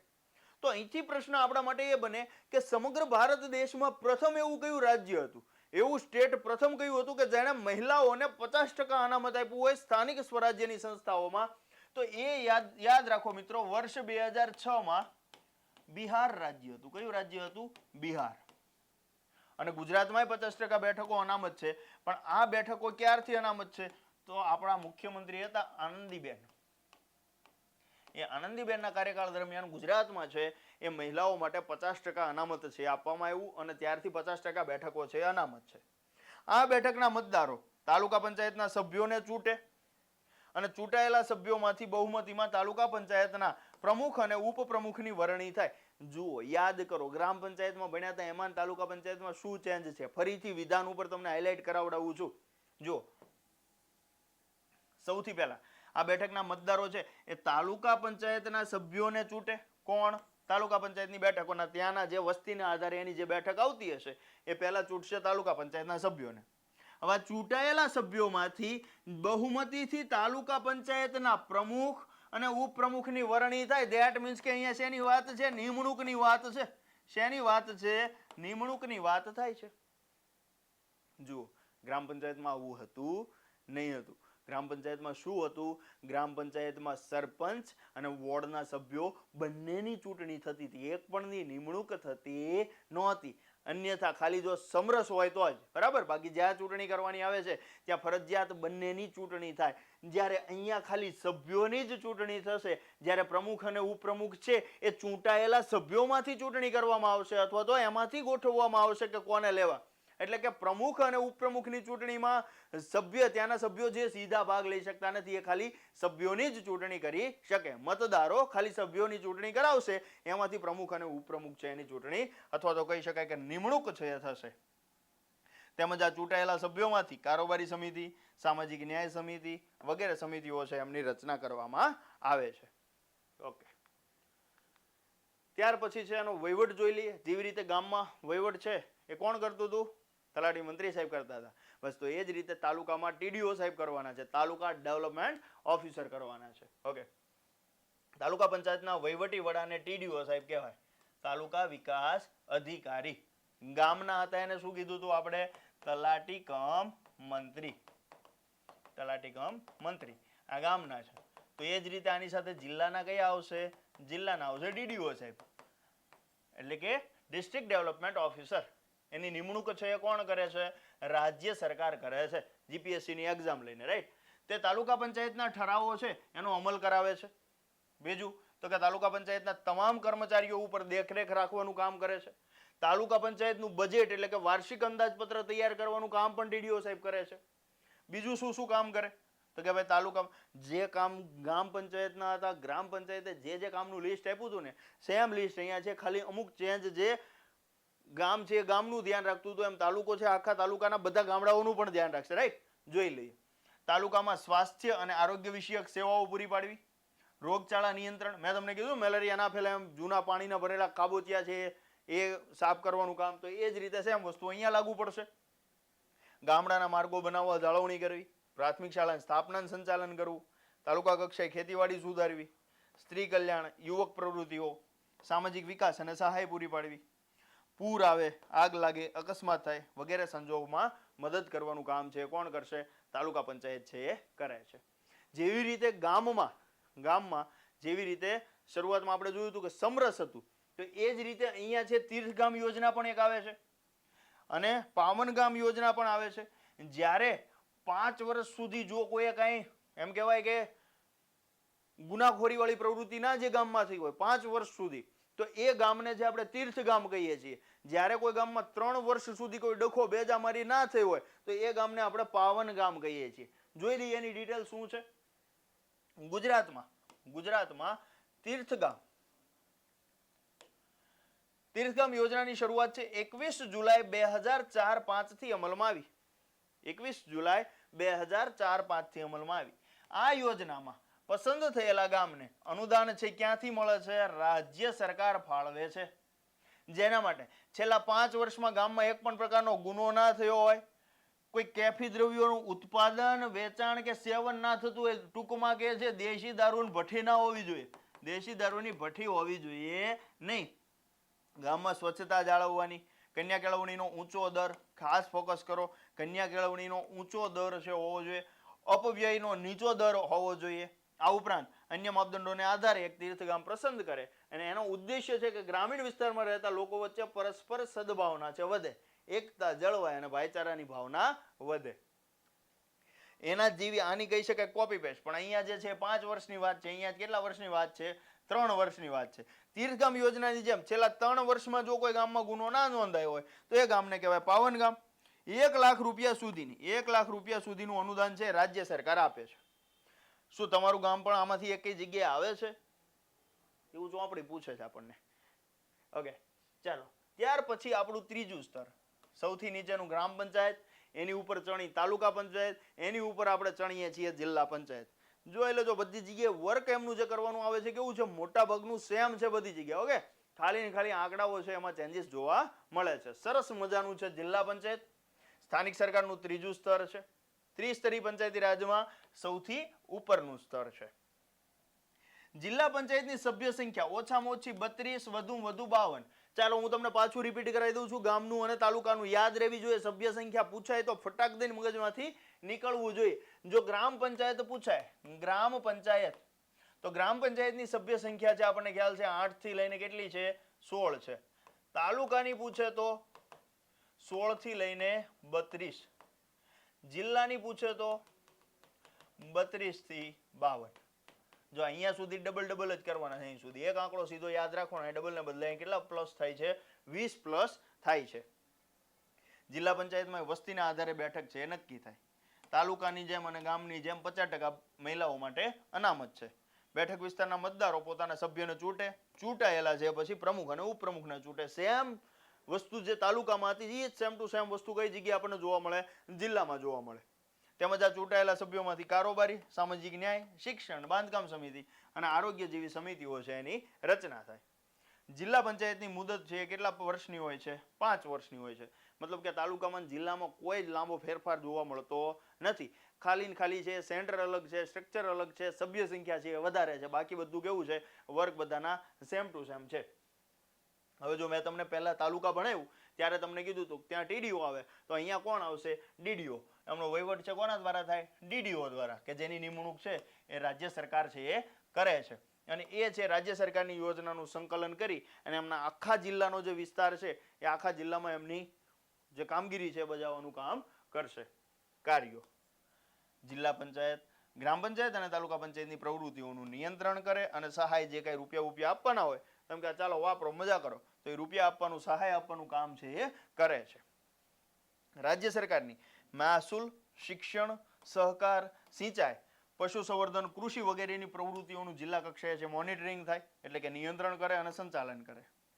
જિલ્લા આરોગ્ય અધિકારી, જિલ્લા પ્રાથમિક શિક્ષણ અધિકારી, ખેતીવાડીના અધિકારી, સમાજ કલ્યાણ અધિકારી, નાયબ કાર્યપાલક ઇજનેર, એ બધા છે જિલ્લા પંચાયતના કાર્યો સહિતની વાતો છે તે સંભાળે છે. સામાજિક ન્યાય સમિતિ. જો સામાજિક ન્યાય સમિતિ એ શું છે? તો કે ભાઈ સમાજના એ લેવલે કે જ્યાં સુધારાની જરૂર છે, આર્થિક રીતે અને કહી શકાય કે ખાસ કરીને એજ્યુકેશનની બાબતે અને સામાજિક લેવલે બધા જ ગામોમાં જે જગ્યાએ પછાત વર્ગ છે એને ઉપર લાવવા માટે, ઉન્નત બનાવવા માટે એક સમિતિ બનાવવામાં આવે તાલુકા અને જિલ્લા દ્વારા, કે જ્યાં બંને જગ્યાએ ફરજિયાત છે. ગ્રામ પંચાયત મુક્ત હોય છે, જો એમને સામાજિક સમિતિ છે બનાવી હોય, સામાજિક ન્યાય સમિતિ તો બનાવી શકે અથવા ના બનાવી શકે. તો જો કોઈ આવો વર્ગ છે જેને કઈ કનડગત થઈ રહી છે, એમને જો કોઈ જગ્યાએથી હેરાનગતિ થાય છે, તો એમની હેરાનગતિ સોલ્વ કરવા માટે થઈને આ છે ગ્રામમાં દરેક તાલુકા અને જિલ્લા કક્ષાએ છે સામાજિક ન્યાય સમિતિ છે એની રચના કરવામાં આવે છે. એની ડિટેલ જોઈએ આપણે. સમાજના નબળા વર્ગોને શિક્ષણ, સ્વાસ્થ્ય અને સામાજિક આર્થિક સગવડ મળી રહે એવી યોજના ઘડવી અને એનું અમલ કરવાનું કામ છે કોનું છે? સામાજિક ન્યાય સમિતિનું છે. તાલુકા અને જિલ્લા કક્ષાએ આ સમિતિ છે 5 સભ્યોની બનેલી હોય છે, કે જે ફિક્સ છે, ફરજિયાત છે. પંચાયતી રાજમાં 3 સ્તરોએ સામાજિક ન્યાય સમિતિની રચના કરવી છે એ ફરજિયાત છે. આ સમિતિનું કાર્ય નબળા વર્ગોને ન્યાય આપવાનું છે. હવે જોઈએ શહેરી પ્રશાસન. જો આપણે શરૂઆતમાં માળખું જોયેલું ને, કે જે માળખામાં સૌથી પહેલા તો એક ગ્રામીણ સ્તર હતું અને બીજું શહેરી સ્તર હતું. એમાં ગ્રામીણમાં 3 હતા, તાલુકા, જિલ્લા અને ગ્રામ્ય. ગ્રામ્ય, તાલુકા અને જિલ્લા. અને એની જેમ બીજું જે માળખું હતું શહેરીનું, એમાં નગરપાલિકા અને મહાનગરપાલિકા હતી. જેમાં ગ્રામીણ વાળું જે આખું માળખું જોયું એવી જ રીતે ક્યાંનું માળખું છે? શહેરીનું, કે જેમાં નગરપાલિકા અને મહાનગરપાલિકાની ચર્ચાઓ આવે છે. તો શહેરી પ્રશાસન જોઈ લઈએ. આપણા દેશના 1 લાખ કે તેથી વધુ વસ્તી ધરાવતા શહેરોમાં નગરપાલિકા તથા 5 લાખ કે તેથી વધુ વસ્તી ધરાવતા શહેરોમાં મહાનગરપાલિકા એ સ્થાનિક સ્વરાજ્યની સંસ્થાઓ તરીકે ઓળખવામાં આવે છે. ખાસ નોંધવા જેવી બાબત વસ્તી. શું યાદ રાખવાનું છે? વસ્તી યાદ રાખવાની છે, કે 1 લાખ કરતા, કેટલા કરતા? 1 લાખ કરતા જો વધુ વસ્તી હશે તો એને આપણે કહેશું નગરપાલિકા, કે જ્યાં નગરપાલિકાની રચના થઈ શકે. જો 5 લાખ કરતા વધુ વસ્તી હોય તો એને આપણે કહેશું મહાનગરપાલિકા, કે જેની મહાનગરપાલિકા તરીકે જે શહેરની રચના થઈ શકે. ઓકે, વસ્તીના આધારે આ વિસ્તારો નક્કી કરવામાં આવે, જે સામાન્ય રીતે દર 5 વર્ષે ચૂંટણીઓ કરવામાં આવે. દર 5 વર્ષે છે નગરપાલિકા અને મહાનગરપાલિકાઓની ચૂંટણી થાય છે. શહેરના મતાધિકાર ધરાવતા તમામ મતદારો છે ચૂંટણીમાં ભાગ લઈ શકે છે. એમાં સૌથી પહેલા જોઈએ નગરપાલિકા. નગરપાલિકા સામાન્ય રીતે 25,000 થી વધુ વસ્તી ધરાવતા શહેરોમાં નગરપાલિકા હોય છે. નગરપાલિકાની સભ્ય સંખ્યા છે ઓછામાં ઓછી 28 હોય છે. જો સભ્ય સંખ્યા આવે એટલે આગળની પાછી તરત છે રિપીટ યાદ રાખી લેવાની છે. સૌથી પહેલા ગામની 8 થી 16, તાલુકાની 16 થી 32, જિલ્લાની 32 થી લઈને 52. એ થઈ ગયું ગ્રામીણનું માળખું આખું. હવે શહેરી માળખામાં નગરપાલિકામાં મિનિમમ કેટલા હોવા જોઈએ? 28. એનાથી વસ્તી વધુ હશે તો એ પ્રમાણે એમાં છે એ પ્લસ થઈ શકે. ઓકે, તો ઓછામાં ઓછી સભ્ય સંખ્યા કેટલી હોય? 28 હશે. રચના કેવી રીતે થાય? તો નગરપાલિકાના વિસ્તારને વસ્તીના આધારે વિવિધ વોર્ડમાં વહેંચવામાં આવે અને એ દરેક વોર્ડમાં 4 સભ્યો છે એ હોય છે. દરેકે દરેક વોર્ડ તરીકે પહેલા વહેંચવાનું. એ દરેક વોર્ડમાંથી 4 સભ્યો છે એની ચૂંટણી કરવામાં આવશે અને એમાં બધી જગ્યાએ 50% છે મહિલા અનામત પણ આપવામાં આવશે. ઓકે, એ બધામાં 50% છે મહિલા અનામત મળશે. જેમાંથી ચૂંટાયેલા સભ્યોમાંથી એક પ્રમુખ અને ઉપપ્રમુખની વરણી. સેમ વસ્તુ જો પહેલા ચૂંટણી થશે, પ્રમુખની અને ઉપપ્રમુખની અલગથી ચૂંટણી નથી થતી. જે ચૂંટણી થઈ એના સભ્યોમાંથી જ પ્રમુખ અને ઉપપ્રમુખની છે વરણી કરવામાં આવશે, નિમણૂક કરવામાં આવશે કે XYZ ચૂંટણી કરીને એમાંથી નક્કી કરવામાં આવશે. પણ અલગથી એટલે કે આપણે ડાયરેક્ટ વોટિંગ દ્વારા એટલે કે પ્રત્યક્ષ મતદાન પ્રમુખ કે ઉપપ્રમુખ માટે કરી શકતા નથી.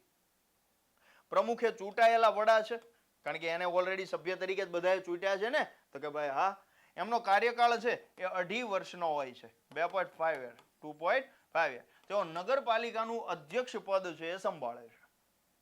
વહીવટ તો કે ચૂંટાયેલા સભ્યોમાંથી વિવિધ સમિતિઓ બનાવવામાં આવે કે જેમાં કારોબારી સમિતિ, નાણાં સમિતિ, આરોગ્ય અને સફાઈ સમિતિ હોય, બાંધકામ સમિતિ વગેરે જરૂર મુજબની સમિતિઓ રચવામાં આવશે. નગરપાલિકાના વહીવટી વડા ચીફ ઓફિસર ગણાય છે. જો વહીવટી વડા બધાના પહેલેથી લઈ લઈએ, ગામના વહીવટી વડા કોણ? તલાટી મંત્રી, તલાટી કમ મંત્રી. તાલુકાના વહીવટી વડા TDO, તાલુકા વિકાસ અધિકારી. જિલ્લાના DDO. ત્યાર પછી હવે જો આ આખું ગ્રામીણ સ્ટ્રક્ચર થયું. ક્યાંનું સ્ટ્રક્ચર થયું? ગ્રામીણ વાળાનું. તો શહેરી સ્ટ્રક્ચરમાં બે બાબતો આવશે. શહેરી સ્ટ્રક્ચરમાં એમાં નગરની, જો નગરપાલિકાની વાત કરીએ તો એને વહીવટી વડા કોણ છે? Chief officer. ચીફ ઓફિસર કે જેની નિમણૂક પણ કોના દ્વારા કરવામાં આવે છે? રાજ્ય સરકાર દ્વારા. રાજ્ય સરકાર દ્વારા તેમની નિમણૂક છે કરવામાં આવે છે.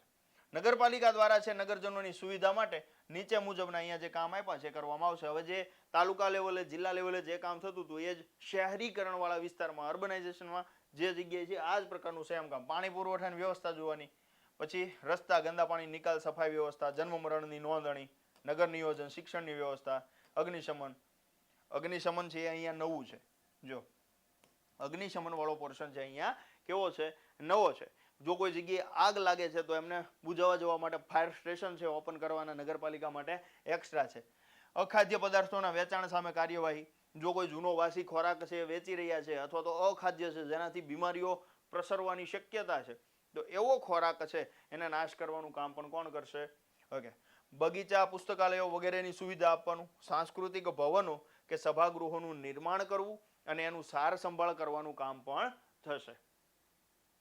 હવે એની જ જેમ એક સરસ મજાની છે આપણી મહાનગરપાલિકા. મહાનગરપાલિકા છે એની સભ્ય સંખ્યા છે વસ્તીના આધારે નક્કી થાય. મહાનગરપાલિકાના સભ્યને આપણે કોર્પોરેટ અથવા તો કાઉન્સિલર તરીકે ઓળખીએ છીએ. મહાનગરપાલિકાના વડાને શું કહીએ છીએ? મેયર કહીએ છીએ. સભ્યો છે એને કોર્પોરેટર કહેવાય, જ્યારે વડા છે એને શું કહેવાશે? મેયર કહેવાશે. જે રીતે સરપંચ એ જ રીતે અહીંયા કોણ આવશે? મેયર. ઓકે. રચના કેવી રીતે થાય? તો કે મહાનગરપાલિકાને વિવિધ વોર્ડમાં, જો નગરપાલિકાને વોર્ડમાં વહેંચી હતી એ જ રીતે અહીંયા મહાનગરપાલિકાના પણ સેમ વોર્ડમાં એની વહેંચણી અથવા તો વિભાજન થશે. 75,000ની વસ્તી એ એક વોર્ડ બનાવે અને એક વોર્ડમાં 4 સભ્યો. નગરપાલિકામાં સેમ વસ્તુ હતી, મહાનગરપાલિકામાં સેમ. વોર્ડમાં વહેંચણી, દરેક વોર્ડમાંથી 4 સભ્યો જે રહેશે એમાંથી 50% છે મહિલા અનામત મળશે. 50% મહિલા અનામત. શહેરના મતાધિકાર વાળા જેટલા છે એ બધા ચૂંટણીમાં ભાગ લેશે અને પોતાના વિસ્તારના જે કોર્પોરેટર એટલે કે જેને આપણે સભ્ય કહીએ છીએ એ કોર્પોરેટર અથવા કાઉન્સિલર છે એમની નિમણૂક કરશે. અને એ બધા જે ચૂંટાયા એમાંથી એક છે મેયરની ચૂંટણી થશે. અને મેયર છે પોતાના હોદ્દા ઉપર કેટલા વર્ષ માટે રહેશે? 2.5 વર્ષ માટે રહેશે. સેમ વસ્તુ અહીંયા કેટલા વર્ષ માટે? 2.5 વર્ષ માટેનો કાર્યકાળ હતો નગરપાલિકાના પ્રમુખનો. એ જ રીતે અહીંયા મહાનગરપાલિકાના જે પ્રમુખ છે અથવા તો જેને મેયર આપણે કહીએ છીએ, મેયરની પણ કેટલો કાર્યકાળ છે? 2.5 વર્ષ છે. જ્યારે એની સામે તાલુકા, જિલ્લા અને ગ્રામ્ય લેવલે કેટલા વર્ષનો કાર્યકાળ હતો? 5 વર્ષનો કાર્યકાળ. જોજો મિક્સ ના કરતા. એક ગ્રામીણ સ્ટ્રક્ચર છે, એક શહેરી સ્ટ્રક્ચર છે. ગ્રામીણ વાળા સ્ટ્રક્ચરમાં બધી જગ્યાએ 5-5 વર્ષ, શહેરી સ્ટ્રક્ચરમાં નગરપાલિકા અને મહાનગરપાલિકામાં વડાનો કાર્યકાળ કેટલો? 2.5 વર્ષનો. ઓકે. વહીવટ. આ જે ચૂંટાયેલા સભ્યો છે એમાંથી વિવિધ સમિતિઓ બનાવે. એમાં કારોબારી સમિતિ, સ્ટેન્ડિંગ કમિટી સૌથી વધારે મહત્વની છે. મહાનગરપાલિકાના જે વહીવટી વડા છે એ મ્યુનિસિપલ કમિશનર છે એને ગણવામાં આવે છે. જો આપણે અહીંયા લખ્યું રહી ગયું લાગે છે, મ્યુનિસિપલ કમિશનર. જો બધા એક વખત જોઈ જાઓ. ગ્રામીણ લેવલે ગામ, તાલુકા, જિલ્લા, તલાટી, DDO. એ જ રીતે શહેરી લેવલે કોણ આવશે? ચીફ ઓફિસર આવશે. શહેરીમાં એટલે અહીંયા ચીફ ઓફિસર ક્યાં આવશે? નગરપાલિકામાં. અને એની સામે અહીંયા મહાનગરપાલિકામાં કોણ આવશે? મહાનગરપાલિકામાં મ્યુનિસિપલ કમિશનર આવશે, ચીફ ઓફિસર અને મ્યુનિસિપલ કમિશનર. ઓકે, ચાલો. કાર્યો શું કરવાના છે? સેમ કામ નગરપાલિકા વાળા કરશે, એ જ બધું કામ કોને કરવાનું છે? મહાનગરપાલિકા વાળા. શહેરી વિસ્તારમાં વસ્તી વધારે હોય છે એટલે એની સુખાકારી શહેરના વિકાસમાં વધુ જવાબદારીથી કામ કરવાનું. જાહેર સ્વચ્છતા, આરોગ્યની જાળવણી, પીવાના ચોખ્ખા પાણીની વ્યવસ્થા અને વિતરણ, ગટર સાફ સફાઈ, ગંદા કચરાનો નિકાલ, રસ્તા બનાવવા, રસ્તા ઉપરની લાઇટ, પ્રાઇમરી એજ્યુકેશન, લાઇબ્રેરી બનાવવી, બગીચા બનાવવા, ક્રીડાંગણો એટલે કે નાના બાળકો માટે રમવાની વ્યવસ્થા, ખાદ્ય સામગ્રીની ભેળસેળ અટકાવવાની. જેમ કે દશેરા ગયા હોય, ઊંધિયું વેચાતું હોય તો ઊંધિયામાં પછી ભેળસેળ ના હોય એ જોવાનું કામ કોનું છે? ઓકે, જન્મ અને મરણની, લગ્નની એ બધી જે નોંધણીઓ કરવાનું કામ છે એ કરશે. ત્યાર પછી એક હોદ્દો છે જેને આપણે કહીએ છીએ કલેક્ટર. કલેક્ટર કે જે કલેક્ટરનો હોદ્દો છે, આમ તો અંગ્રેજ કાળ સમયથી ટેક્સ ઉઘરાવવા માટે બનાવવામાં આવેલો, પણ અત્યારે જે કલેક્ટર છે એની ભૂમિકાઓ છે કંઈક અલગ છે. જોઈએ, કલેક્ટર છે એ જિલ્લાના વહીવટી વડા છે. કોણ છે? જિલ્લાના વહીવટી વડા છે. તેઓ કલેક્ટર ઉપરાંત જિલ્લા ન્યાયાધીશ એટલે કે ડિસ્ટ્રિક્ટ મેજિસ્ટ્રેટ ડીએમ તરીકે ઓળખવામાં આવે છે, જેને કે જિલ્લાની ચૂંટણી અધિકારી તરીકેની કામગીરી કરે.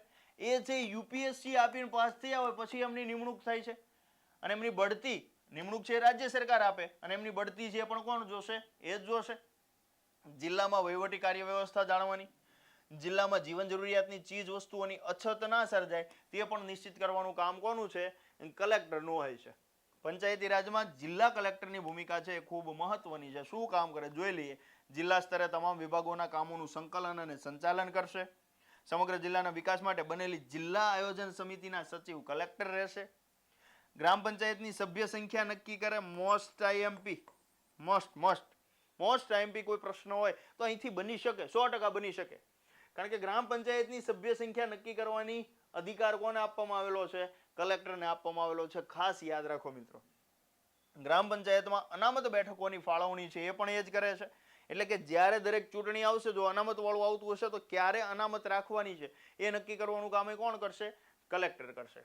અનુસૂચિત જાતિ, જનજાતિ, સામાજિક રીતે, શૈક્ષણિક રીતે પછાત વર્ગના લોકો, મહિલાઓ માટે સરપંચનો હોદ્દો છે એ અનામત રાખવાનો નિર્ણય પણ કોણ કરે છે? કલેક્ટર શ્રી દ્વારા છે એ કરવામાં આવતો હોય છે. ઓકે, મામલતદાર. જેવું કામ જિલ્લામાં કલેક્ટરનું છે એવું જ કામ તાલુકામાં કોનું છે? મામલતદારનું છે. ઓકે, મામલતદાર એ તાલુકા કક્ષાના વહીવટી અધિકારી છે. એની પસંદગી છે રાજ્ય જાહેર સેવા આયોગ એટલે કે જીપીએસસી દ્વારા છે કરવામાં આવે છે અને બઢતી છે એમના દ્વારા થાય છે. મામલતદાર સરેરાશ 50 કે તેથી વધુ ગામોના સમૂહથી બનેલા તાલુકાનો મહેસૂલી વડો છે. ખાસ યાદ રાખો, આંકડા હશે ત્યાંથી આમાં પ્રશ્નો બનવાની શક્યતા પૂરેપૂરી. 50 કે તેથી વધુ ગામડાઓનો સમૂહ બનેલો હશે, એના વહીવટી વડા તરીકે કોણ હશે? મામલતદાર હશે. તાલુકા કક્ષાએ ન્યાયાધીશ તરીકેનું કામ, એક્ઝિક્યુટિવ મેજિસ્ટ્રેટ તરીકેનું કામ છે. કાયદો અને વ્યવસ્થાની સ્થિતિ પણ કલેક્ટરને સીધી છે અહીંયા જવાબદાર રહે છે. સ્થાનિક સ્વરાજ્યની ચૂંટણીઓ માટે મતદાર યાદી તૈયાર કરવી, ચૂંટણીઓ યોજવી, વિવિધ પ્રકારના છે દાખલા અને પ્રમાણપત્રો આપવા. પ્રમાણપત્રો એટલે કે સર્ટિફિકેટ તૈયાર કરવા, જન્મનું, મરણનું, લગ્નનું, એ બધા નોંધણી. એ ઉપરાંત મધ્યાહન ભોજનનું સંચાલન કરવું. દરેકે દરેક ગામમાં મધ્યાહન ભોજન હશે તો એ સ્કૂલનું એનું જે મધ્યાહન ભોજન છે એની બધી બાબતો પણ કોણ સંભાળશે? મામલતદાર શ્રી દ્વારા સંભાળવામાં આવે છે. નિયંત્રણનું કામ કરે. કુદરતી આપત્તિઓ, રાહત બચાવની કામગીરી વગેરેના કાર્યો કરશે. ખૂબ કામનો એક મુદ્દો એટલે લોક અદાલત. લોક અદાલત એટલે લોકો સાથે સીધી જોડાયેલી, એમ કહી શકાય કે લોકોની વચ્ચે રહેલી અદાલત એટલે લોક અદાલત. ગરીબ, સામાજિક રીતે પછાત વર્ગના લોકો, કુદરતી આપત્તિનો ભોગ બનેલ વ્યક્તિ, ઓછી આવક ધરાવનાર વ્યક્તિ કોઈ પણ કારણોથી ન્યાય મેળવવામાં વંચિત ના રહે એના માટે છે લોક અદાલતો સ્થાપવામાં આવી છે. હવે જો લોક અદાલત મોટે ભાગે એમ કહી શકાય કે ગ્રામીણ લેવલે સીધી લોકો સાથે જોડાયેલી સંસ્થા છે કે જે ઓછું એજ્યુકેશન ધરાવતા લોકો કે જે કોર્ટ કચેરીના ધક્કામાં પડી શકતા નથી અથવા તો એમને સ્થિતિ છે એ સમજાતી નથી કે કોર્ટમાં જઈને કરવાનું શું એ ખબર નથી, તો એવા લોકો માટે કોઈ ન્યાયથી વંચિત ના રહી જાય. કોઈ નાની નાની બાબતો માટેના જો કોઈ કિસ્સાઓ, કેસ છે તો એને સોલ્યુશન લાવવા માટે કઈ સંસ્થા છે? લોક અદાલતની સ્થાપના છે કરવામાં આવે છે કે જેમાં મોટે ભાગે બંને પક્ષો સંમત હોય. લોક અદાલતમાં બોલાવવામાં આવે અને ત્યાં જે ચુકાદો આપવામાં આવે એ તકરાર નિવારણનો છે શ્રેષ્ઠ વિકલ્પ છે, કે જે મોટે ભાગે સમાધાન ઉપર કામ કરે છે. કોઈને દંડ આપવા માટે નહીં, પણ સમાધાન કેવી રીતે થાય એ જોવામાં આવતું હોય તો કઈ જગ્યાએ જોવામાં આવે છે? લોક અદાલતમાં છે જોવામાં આવે છે. કોઈની ન હાર કોઈની ન જીત, એ રીતે લાંબા સમયની મુદતો પડતી હોય એવા કેસોનો નિકાલ ત્યાં થાય છે. એમાં કેસ મૂકવા માટે પક્ષકારોને કોઈ ખર્ચ કરવાનો રહેતો નથી. વિધાન અહીંથી બને કે લોક અદાલતમાં કેસ મૂકવા માટે કેટલો ખર્ચ કરવાનો રહે છે. કોઈ વખત વિધાન હોય કે લોક અદાલતમાં કેસ મૂકવા માટે 50 રૂપિયાનો ખર્ચ હોય છે. ખાસ યાદ રાખો, ત્યાં જરાય ખર્ચ હોતો નથી. એટલે કે નાણાં કોઈ પણ પ્રકારના ત્યાં જમા કરાવવાના રહેતા નથી, એટલે કે કોઈ ખર્ચ હોતો નથી. કોર્ટ કચેરીના લાંબા સમયથી પડતર પડેલા કેસોને બંને પક્ષોને સંતોષકારક રીતે સમાધાન, શું સમાધાન મળે એ રીતે ન્યાય આપવાનું છે. વારંવાર મુદ્દતે ધક્કા ખાતા પક્ષકારો સાક્ષીઓને જે મુશ્કેલી પડે છે એમાંથી લોક અદાલત છે એમને મુક્ત કરે છે. સમાધાન અને સમજૂતી શક્ય ન બને તો લોક અદાલત દ્વારા છે કેસો હાથ પર લઈને નિર્ણય આપવામાં આવે છે. આના ઉપરથી એક મુદ્દો ખાસ બીજો યાદ રાખવાનો છે કે હાઈકોર્ટ, તાલુકાની, જિલ્લાની કોઈ પણ અદાલત છે ને એને ઉપરની અદાલતમાં પડકારી શકાય. તાલુકાએ કોઈ ચુકાદો આપ્યો, જિલ્લાએ કોઈ ચુકાદો આપ્યો, ઇવન હાઈકોર્ટે કોઈ ચુકાદો આપ્યો, સુપ્રીમ કોર્ટે ચુકાદો આપ્યો, તો એ બધા ચુકાદાને ક્યાંક ને ક્યાંક પડકારી શકાય છે. પણ લોક અદાલત, ખાસ યાદ રાખો, લોક અદાલત એકમાત્ર એવી અદાલત છે કે એના ચુકાદાને ક્યાંય પડકારી શકાતો નથી. ક્યાંય પડકારી શકાતો નથી. ધેટ મીન્સ કે લોક અદાલતમાં આપેલો ચુકાદો છે ફરજિયાત માન્ય રાખવાનો હોય છે. એ ચુકાદાને ફરજિયાત માની લેવાનો, એમાં કાંઈ પછી એક્સક્યુઝ ચાલે નહીં. કારણ કે એક તો કેસ નાનો હોય, ફટાફટ પતાવવાનો હોય, સમાધાન કરાવવાનું હોય, એમાં પછી હામાં શિંગડા ભરવા, ના ભાઈ આપણે એવું નહીં ચાલશે, તો એ નહીં ચાલશે. એ ફરજિયાત માનવાનું છે, બરાબર? ઓકે.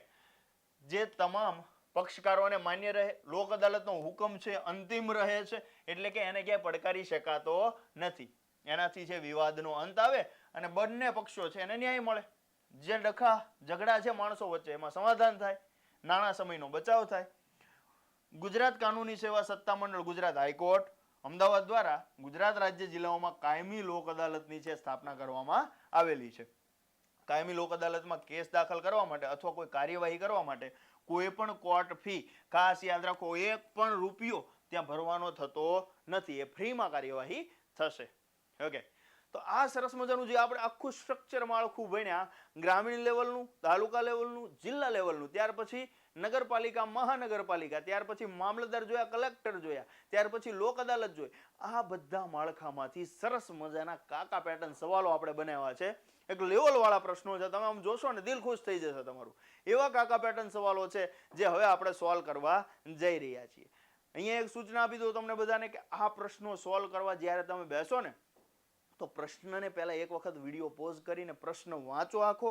પ્રશ્ન વાંચી લીધા પછી તમે પહેલા નક્કી કરો કે આમાં જવાબ કયો આવશે, અને એ જવાબ તમે નક્કી કરો પછી વિડીયો છે એને પાછો ચાલુ કરીને ચેક કરો. એટલે કે તમે તમારું મૂલ્યાંકન છે આમાં સાથે જ કરતા જાઓ, રાઈટ? ઓકે, ચાલો તો એક પછી એક પ્રશ્ન છે એને જોતા જઈએ. સૌથી પહેલો પ્રશ્ન છે કાકાનો સવાલ કે લોક અદાલતને લગતા, જો આપણે છેલ્લે જે મુદ્દો ભણ્યા છીએ ને એમાંથી છે, લોક અદાલતને લગતા વિધાનોમાંથી કયું ખોટું છે. કોઈ પણ પ્રશ્ન વાંચો એટલે લટકણ પકડવાનું, લટકણ પકડવાનું. કયું લટકણ? તો કે શું પૂછ્યું છે, ખોટું પૂછ્યું છે, સાચું પૂછ્યું છે, સાચું નથી એમ પૂછ્યું છે, કે ખોટું નથી એમ પૂછ્યું છે. આ 4 પ્રકારે સાચા ખોટા વિધાનમાંથી આવશે. અહીંયા શું પૂછ્યું છે આપણને? કયું ખોટું છે. ધેટ મીન્સ કે અહીંયા 4 ઓપ્શન આપ્યા છે, એમાંથી ખોટું શોધવાનું છે. જો આ નહીં પકડાશે તો ધોવાઈ જશો, યાદ રાખજો. પ્રશ્નનો માર્ક સીધો સટ દઈને જતો રહેશે, કારણ કે આપણને માંગ્યું હશે કંઈક અને જવાબ આપશું બીજો. તો ખાસ પકડવાનું છે કયું ખોટું છે. જોતા જઈએ કયું ખોટું છે. સૌથી પહેલું છે લોક અદાલત એ તકરાર નિવારણ માટેનો શ્રેષ્ઠ ઉપાય છે. હા ભાઈ, સાચું છે. બીજું, લોક અદાલતનો હુકમ છે અંતિમ રહે છે. હા સાહેબ, તમે ઘણી કથા કરી, તમને યાદ છે કે લોક અદાલતનો હુકમ કેવો છે? અંતિમ છે, એમાં કોઈ ફેરફાર થશે નહીં. ગુજરાતી કાનૂની સેવા મંડળ ગુજરાત હાઈકોર્ટ દ્વારા સ્થાપના એની કરવામાં આવી છે. આ વિધાન કેવું છે? સાચું છે. કેસ દાખલ કરવા માટે 100 રૂપિયા. જો અહીંયા પકડાઈ ગયા ને તરત પકડાઈ જાય, કારણ કે તમને રાઉન્ડ કરીને કીધું હતું કોઈ પણ પ્રકારની ફી ભરવાની હોતી નથી. કેવું હોય છે? મફત હોય છે. તો આપણો જવાબ મિત્રો અહીંયા સાચો કયો બનશે? ડી જવાબ છે આપણો સાચો બનશે. ચાલો નેક્સ્ટ સવાલમાં જઈએ. કાકાનો સવાલ. અને કાકાનો બીજો સવાલ શું છે કે તાલુકા પંચાયત વિશે. જો અહીંયા કી પોઈન્ટ કયો છે? તાલુકા પંચાયત. જેવી રીતે અહીંયા કી પોઈન્ટ કયો હતો? લોક અદાલત. અહીંયા પ્રશ્ન હતો લોક અદાલતને રિલેટેડ. અહીંયા છે તાલુકા પંચાયત. તો તાલુકા પંચાયત વિશે નીચેના વિધાનો છે એમાંથી સાચા, પકડજો, સાચા કેવા પૂછ્યા છે? સાચા વિધાન પસંદ કરવાના થાય છે. પહેલું વિધાન છે તાલુકા પંચાયતમાં સભ્ય સંખ્યા 16 થી 32 હોય. એટલી વખત લેક્ચરમાં તમને સભ્ય સંખ્યા કીધી, સીધી જ યાદ આવે. કેટલી હોય? 16 થી 32 હોય. તો વિધાન કેવું થઈ જાય? સાચું થઈ જાય. આપણા માટે વિધાન થઈ જાય સાચું.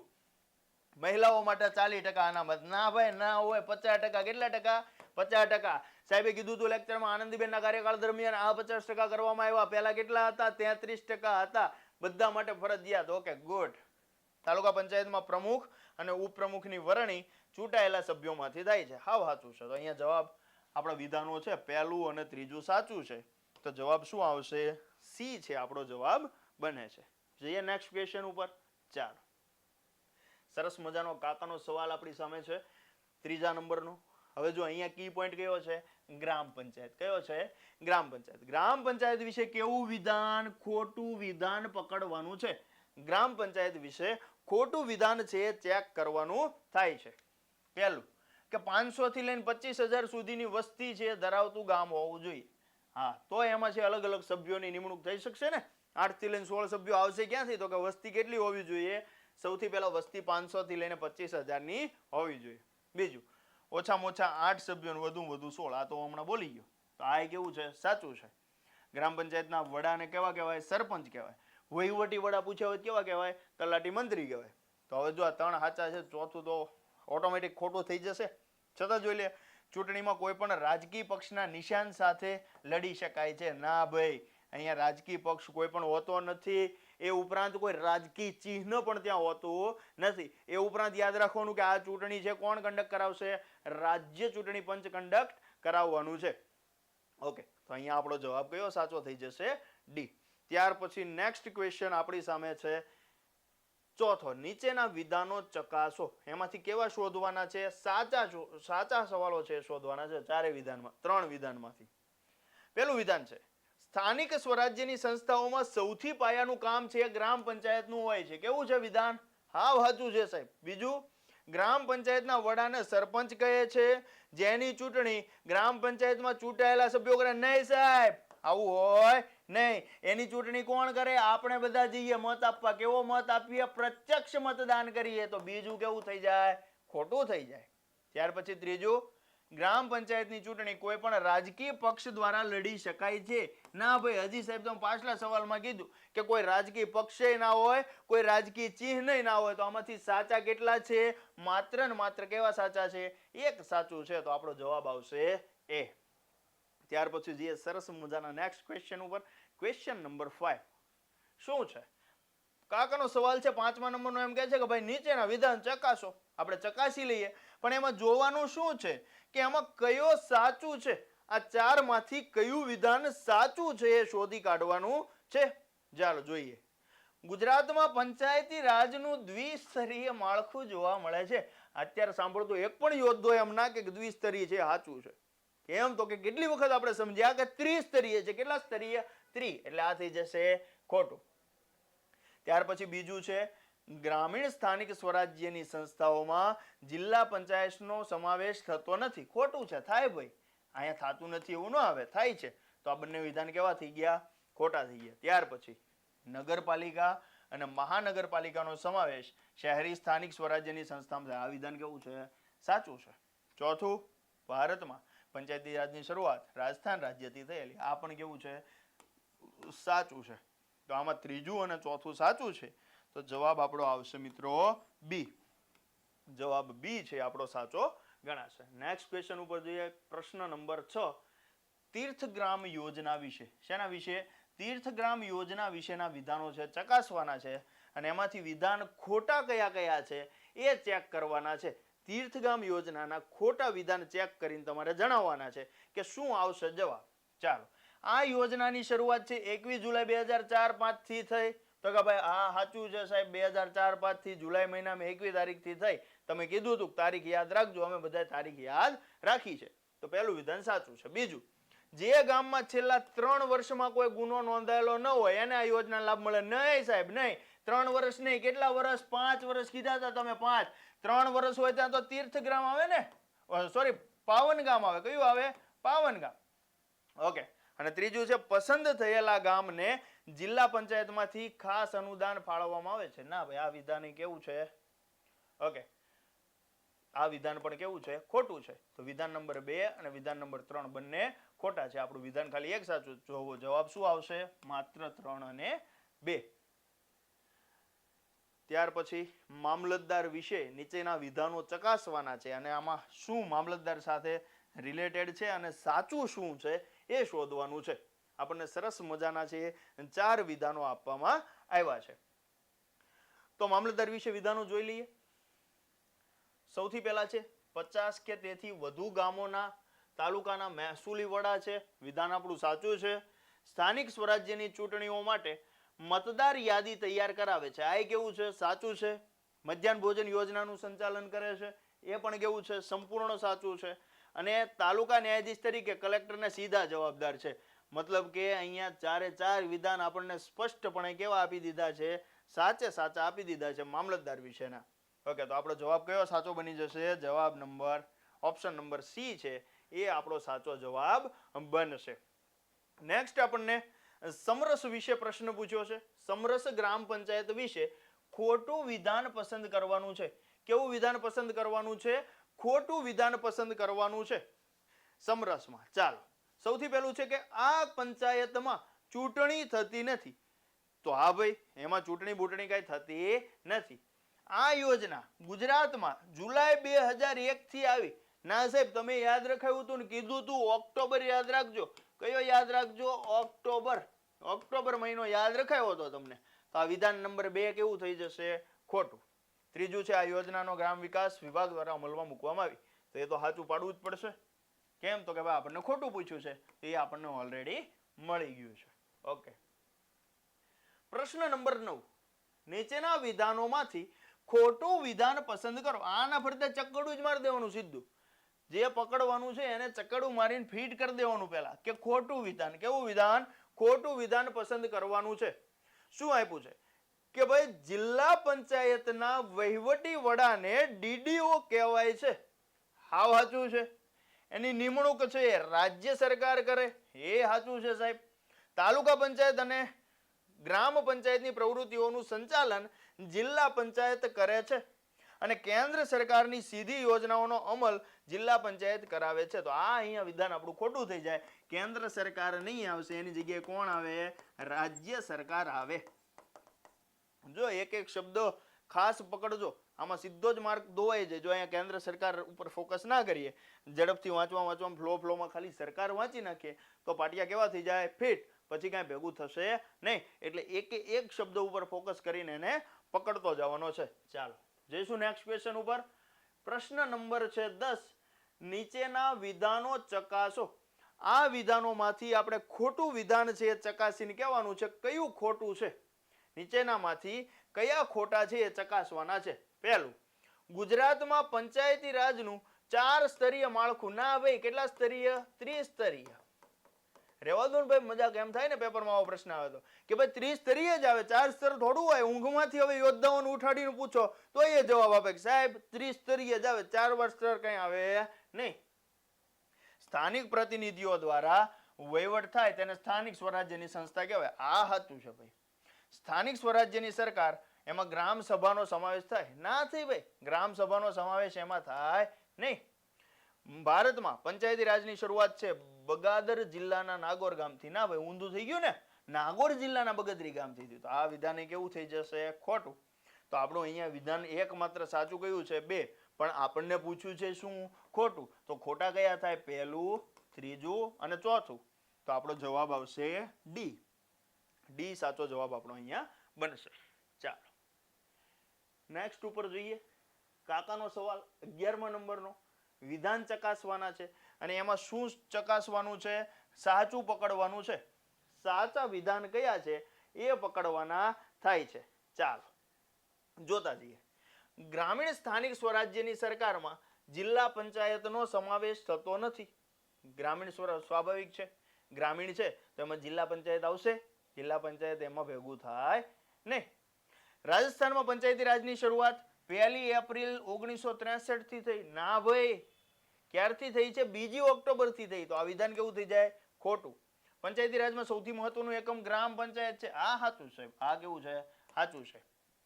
ચોથું, ગુજરાતમાં પંચાયતી રાજની શરૂઆત, જો સાહેબ પાછું ખોટું તમે લાવ્યા ને, અહીંયા શું આવે? 1 એપ્રિલ આવે. 1 એપ્રિલ આવશે. તો આપણો જવાબ સાહેબ સાચો શું બનશે? આપણને પૂછ્યા છે સાચા. તો અહીંયા સાચા માત્ર ને માત્ર કયું સાચું છે? 3 નંબરનું વિધાન. તો આપણો જવાબ શું આવશે? સી જવાબ છે આપણો સાચો આવશે. નેક્સ્ટ ક્વેશ્ચન છે, ગ્રામ પંચાયત વિશે નીચેના વિધાનો ચકાસો. અને આમાંથી કેવા તારવવાના છે? સાચા પકડીને લગાડવાના છે ગ્રામ પંચાયતમાંથી. જો આ બાજુ એટલે ઉપર ઓછું તમારા વિડીયોને પોઝ કરવો હોય અને પ્રશ્ન છે એને તમારે સાચો જવાબ શોધવો હોય તો તમને આડે આવવું નહીં અને તમે જવાબ છે એને ટીક મારી શકો. શબ્દ પકડો, કેવો છે? ગ્રામ પંચાયત. ગ્રામ પંચાયત વિશેના કેવા વિધાનો પકડવાના છે? સાચા વિધાન પકડવાના છે. 4 સરસ મજાના આપણને વિધાન આપવામાં આવ્યા છે. ચાલો જોઈ લઈએ. સ્થાનિક સ્વરાજ્યની સરકારમાં સૌથી પાયાનું એકમ ગ્રામ પંચાયત છે. સાચું. 5000 થી 25000 ની વસ્તી ધરાવતા ગામમાં ગ્રામ પંચાયતની રચના થાય છે. हाँ, इधर लोचा लगा. ये विधान कैसा है? गलत है. 500 થી લઈને 5000 ની વસ્તી ધરાવતા ગામનું સંચાલન ગામ સભા દ્વારા અથવા પંચ દ્વારા નહીં આવશે ભાઈ. સરપંચની ચૂંટણી દ્વારા ચૂંટાયેલા ઉમેદવારોની પરોક્ષ રીતે થાય. ના ભાઈ, પરોક્ષ નહીં થશે. કેવી રીતે થાય છે? આપણે પ્રત્યક્ષ મતદાન કરવા જઈએ. આ વિધાન કેવું થઈ જાય? તો માત્ર ને માત્ર પહેલું વિધાન એક આપણું કેવું છે? સાચું છે. નેક્સ્ટ ક્વેશ્ચન છે 13 નંબરનો, નીચેના વિધાનોમાંથી પકડી પાડજો. કેવું પકડવાનું છે? ખોટું વિધાન પકડી પાડવાનું છે. 4 ઓપ્શનમાંથી કયું ખોટું છે એ આપણે શોધી કાઢવાનું થાય છે. ગ્રામ પંચાયતની ઓછામાં ઓછી સભ્ય સંખ્યા 8 અને વધુમાં વધુ 16. આ વિધાન કેવું છે? સત્ય છે. ગામમાં વોર્ડના સભ્યોની નિમણૂક સરપંચ દ્વારા 5 વર્ષ માટે કરવામાં આવે છે. આ વિધાન કેવું છે? સાચું છે. ગ્રામ પંચાયતની ચૂંટણી કોઈ પણ રાજકીય પક્ષના સહયોગથી લડી શકાતી નથી. તો આ વિધાન પણ કેવું છે? સાચું છે. ગ્રામ પંચાયતના સભ્યો તેમજ સરપંચની ચૂંટણી દર 5 વર્ષે કરવામાં આવે, પણ એ પહેલા જો એમનું વિસર્જન થઈ ગયું હોય તો વિસર્જન દરમિયાન એ 5 વર્ષ પૂરા ના થયા હોય છતાં પણ એમની ચૂંટણી છે કરવામાં આવશે. જો એમાં ગામના વોર્ડના સભ્યોની નિમણૂક છે એ કેટલા વર્ષ માટે કરવામાં આવશે? 1 વર્ષ માટે કરવામાં થાય, પછી પાછી એને રિન્યુ કરવામાં આવે. તો આ વિધાન કેવું થઈ જશે? આપણું ખોટું થઈ જશે. તો જવાબ આપણો આવશે બી. નીચેના વિધાનો ચકાસો. 4 વિધાન આપ્યા સરસ મજાના, એમાંથી કયું શોધવાનું છે? ખોટું વિધાન. ખોટા વિધાનો કયા કયા છે એ આપણે શોધી કાઢવાના છે. ચાલો. ગ્રામ પંચાયતના વડા તરીકે તલાટી કમ મંત્રી. ના હોય ભાઈ, કોણ હોય અહીંયા? ગ્રામ પંચાયતના વડા નથી. ગ્રામ પંચાયતના વડા તો કોણ હશે? સરપંચ શ્રી હશે ને. તલાટી મંત્રી તો કોણ થાય? વહીવટી વડા થાય. તો વિધાન કેવું થઈ જશે? ખોટું થઈ જશે. બીજું છે, ગામમાં કરવેરા ઉઘરાવતી અને તેની માહિતી તેમજ હિસાબ રાખવાનું કામ છે કોણ કરે છે? ગામના વડાનું હોય છે. તો ગામના વડા તો અહીંયા પાછા સરપંચ થઈ જશે, પણ હકીકતે હિસાબ રાખવાનું કામ કોણ કરે? તલાટી મંત્રી કરે. તો આ વિધાન કેવું થઈ જાય? ખોટું થઈ જાય. ગ્રામ પંચાયતના અંદાજપત્ર તૈયાર કરવાનું કામ તલાટી મંત્રી. એ સાચું છે. એ કેવું છે? સાચું છે. ગ્રામ પંચાયતને અનુદાન તરીકે રાજ્ય સરકાર અને કેન્દ્ર સરકાર એમ બંને રકમ ફાળવે છે. એ વાત કેવી છે? સાચી છે. તો આપણને શોધવાના કેવા કીધા છે? ખોટા. તો ખોટા કયા છે? પહેલું અને બીજું. તો આપણો જવાબ આવશે સી. પહેલું અને બીજું કેવું છે? ખોટું છે. ત્યાર પછી કાકાનો સવાલ છે 15 નંબરનો, અને આ સવાલમાંથી આપણે શું શોધવાનું છે? સાચું વિધાન શોધવાનું થાય છે. જોઈ લઈએ. પહેલું વિધાન છે, ગામમાં ગ્રામ વિકાસ કાર્યક્રમનું આયોજન કરવાનું કામ કોનું છે? ગ્રામ પંચાયતનું. વિધાન કેવું છે? સ્પષ્ટપણે સાચું છે. ગામમાં થતા જન્મ મરણનું રજીસ્ટર અથવા યાદી બનાવવાનું કામ એ ગ્રામ પંચાયતનું. હા ભાઈ, ગામ જ કરે ને, ગામનું કામ ગામ જ કરશે. કરવું જ પડે, ભેગું થાય નહીં ન કરે. ગામમાં દરેક ઘરને ઘર નંબર આપવાનું કામ એ ગ્રામ પંચાયત કરે. આ તો બધા વિધાન સાચા નીકળ્યા. તો જવાબ શું આવશે આપણો? ડી જવાબ બનશે. ત્યાર પછી છે પ્રશ્ન નંબર 16. પ્રશ્ન નંબર 16. આ આપેલા જે વિધાનો છે એમાંથી સાચા વિધાન શોધી કાઢવાના છે. ચાલો એક પછી એક વિધાન જોતા જઈએ કયું સાચું છે આપણે શોધવાનું છે. ગામની ધારાસભા એટલે ગ્રામ સભા 100% સાચું. આની સાથે તમને અનુચ્છેદ યાદ આવી જવો જોઈએ 243A સાહેબ. કયો 243A માં ગ્રામ સભાની જોગવાઈ છે 18 વર્ષથી ઉપરના નોંધાયેલા તમામ મતદારો ગ્રામ સભામાં આવશે. ઓકે ચાલો ગ્રેટ. ગામમાં રહેતા દરેક સભ્યો ગ્રામ સભામાં હાજરી રહી પોતાની વાત મૂકી શકે છે પરંતુ મતદાન કરી શકતા નથી. ખોટું છે. દરેક સભ્યો ગ્રામ સભાના સભ્યો હશે તો વાત મૂકી શકશે પણ મતદાન નથી કરી શકતા એમ ના ચાલે ને. તો ગ્રામ સભાના સભ્ય શું કામ ના ભાઈ મતદાન તો કરી શકવા જોઈએ. તો વિધાન કેવું થઈ જાય ખોટું થઈ જાય. ત્રીજું, વર્ષમાં ઓછામાં ઓછી 2 વખત ગ્રામ સભા ભરવી એ જવાબદારી તલાટી મંત્રી. ના ભાઈ કોની હોય? પંચાયતમાં હોય સરપંચની. કોની? સરપંચશ્રીની જવાબદારી છે. ગ્રામ સભાની અધ્યક્ષતા તલાટી મંત્રી કરે આ ખોટું જ ભાઈ. એમાં કોણ હશે? સરપંચશ્રી જ કરશે. સરપંચશ્રી સરસ મજાના ખુરશી નાખીને અધ્યક્ષ સ્થાને બેસી જશે. તો આમાં સાચા વિધાન કયા નીકળે? આ ખોટું છે, આ ખોટું છે, આ ખોટું છે. તો માત્ર એક છે વિધાન કેવું છે સાચું છે. આપણો જવાબ શું બની જશે મિત્રો? જવાબ આપણો બની જશે બી. બી જવાબ છે આપણો બની જશે. ઓકે. આમાંથી ખોટા વિધાન પસંદ કરો. સમરસ ગ્રામ પંચાયત વિશે નીચેના વિધાનોમાંથી ખોટું વિધાન પસંદ કરવાનું છે. સમરસ ગ્રામ પંચાયત તમને તરત યાદ આવવું જોઈએ. સમરસ ગ્રામ પંચાયત આવે ને એટલે મગજમાં આખું પિક્ચર ક્લિયર થઈ જવું જોઈએ કે જ્યાં હાવ અમે ડખા ના કરતા હોય, સરસ મજાના સંપ સુમેળ અને સુહદ ભાવથી છે ચૂંટણી થઈ જતી હોય. પહેલી વખત, બીજી વખત, ત્રીજી વખત અલગ અલગ પ્રકારના અનુદાન, ચોથી વખત મળે તો અનુદાન, જો મહિલાઓ પેનલ સાથે મળે તો એમનું અલગથી અનુદાન. યાદ આવવું જોઈએ બધું જ ક્લિયર કટ કે સાહેબ ગુલાબી કલરનું સરસ કટિંગ હતું બુકનું, એમાં આ બધું લખેલું હતું. ઓકે ચાલો જોતા જઈએ. ખોટું વિધાન પસંદ કરવાનું છે ને. ગુજરાત રાજ્યમાં આ યોજનાની શરૂઆત 2004માં ગૃહ નિર્માણ અને ગ્રામ વિકાસ દ્વારા કરવામાં. વિધાન કેવું છે? ખોટું છે. આ યોજનામાં ગ્રામ પંચાયતની રચના ચૂંટણી વગર અને વિના વિરોધે થાય. આ સાચું છે. ગામમાં સરપંચ સહિત તમામ સભ્ય મહિલા ઉમેદવારો ચૂંટાય તો ખાસ અનુદાન મળે. આ સાચું સાહેબ. સરકારે ફાળવેલા અનુદાનનો ઉપયોગનો નિર્ણય ગ્રામ સભા કરે. આ ત્રણેય સાહેબ સાચા છે. આ વિધાન કેવું છે? ખોટું છે. ચાલો ત્યાર પછી નેક્સ્ટ આપણે સવાલ જોઈએ. પ્રશ્ન નંબર 18. 18મો સવાલ છે. એમાં શું કરવાનું છે? સાચું વિધાન પસંદ કરવાનું છે. 4 વિધાનમાંથી સાચું વિધાન પસંદ કરવાનું છે. ચાલો એ છે 2500 થી 50,000 વસ્તી ધરાવતા વિસ્તારોમાં તાલુકા પંચાયતની રચના થાય. ના ભાઈ મેં તમને સ્પષ્ટ કીધું હતું જો આપણને અહીંયા વસ્તી જેવું કઈ આપ્યું નથી, ખાલી સભ્ય સંખ્યા આપી હતી. ક્યાંથી ક્યાં સુધીની તો કોઈ 16 થી 32 જેટલી સભ્ય સંખ્યા હશે. આ વિધાન સીધું જ કેવું આપણે પાડી દેવાનું થાય છે? ખોટું. આપણે શોધવાનું સાચું ને. ઓકે. તાલુકા પંચાયતની સભ્ય સંખ્યા ઓછામાં ઓછી 16. જો આ જવાબ તો મેં દઈ દીધો તમને. ઓકે ચાલો આ વિધાન કેવું છે? સાચું છે. તાલુકા પંચાયતની ચૂંટણીઓમાં મહિલા ઉમેદવારો માટે અનામત બેઠક 33 નહીં હશે. કેટલી હશે? 50% હશે. 50% અનામત. સૌપ્રથમ તાલુકા પંચાયતના સભ્યોની ચૂંટણી થાય છે. ત્યારબાદ પ્રત્યક્ષ મતદાન દ્વારા તાલુકા પંચાયતના પ્રમુખ અને ઉપપ્રમુખ. આ કેવું છે? ખોટું છે. કારણ કે જે સભ્યો ચૂંટાય છે એમાંથી જ અપ્રત્યક્ષ ચૂંટણી થાય પ્રમુખ અને અપ્રમુખની વરણી થાય. તો આ વિધાન થઈ જશે ખોટું. આ પણ થઈ જશે ખોટું. આપણો જવાબ બની જશે સાચો કયો? બી. ચાલો નેક્સ્ટ ક્વેશ્ચન ઉપર જઈએ. નેક્સ્ટ ક્વેશ્ચન આપણી સામે છે 19મો. જવાબ શોધી કાઢવાનો છે કે શું પૂછ્યું છે પ્રશ્નમાં. સૌથી પહેલા તો વિધાન ચકાસવાના છે. કેવા ચકાસવાના છે? ખોટા ચકાસવાના છે.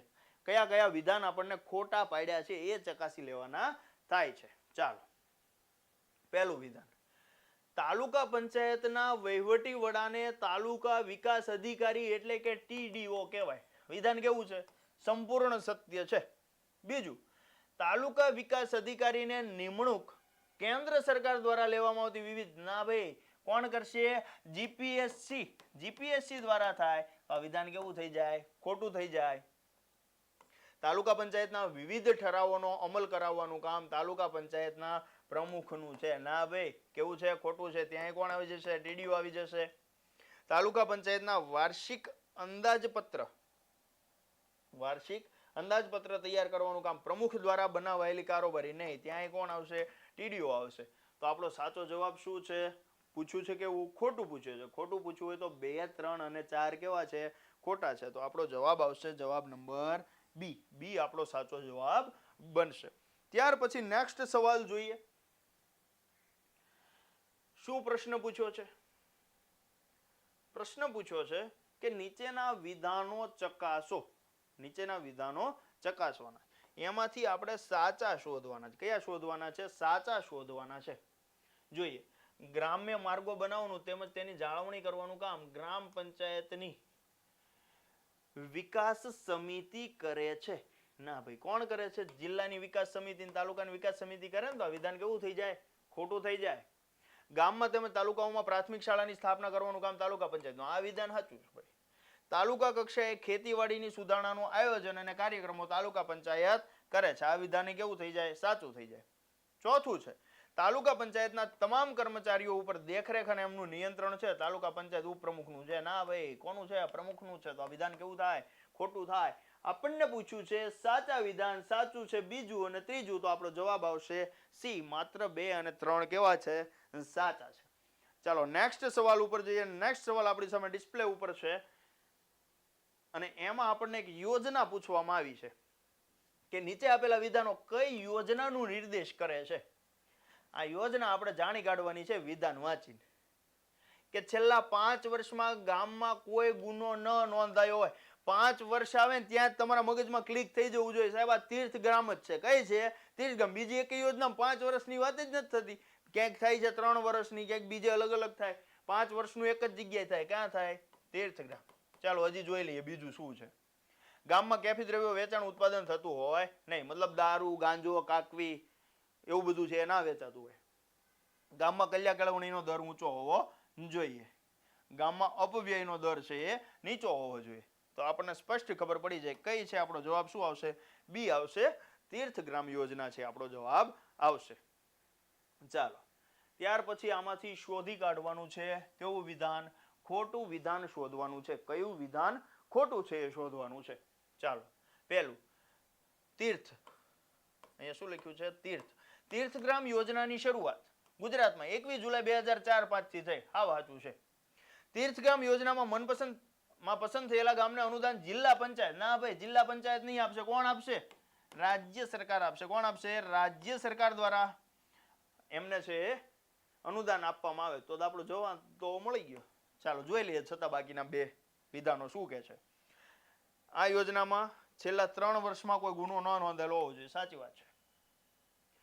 ગ્રામ યોજનામાં, રાઈટ. પાવન ગ્રામ યોજનામાં 1 લાખનું અનુદાન છે એ રાજ્ય સરકાર દ્વારા ફાળવવામાં આવે છે. અહીંયા શું વાત છે?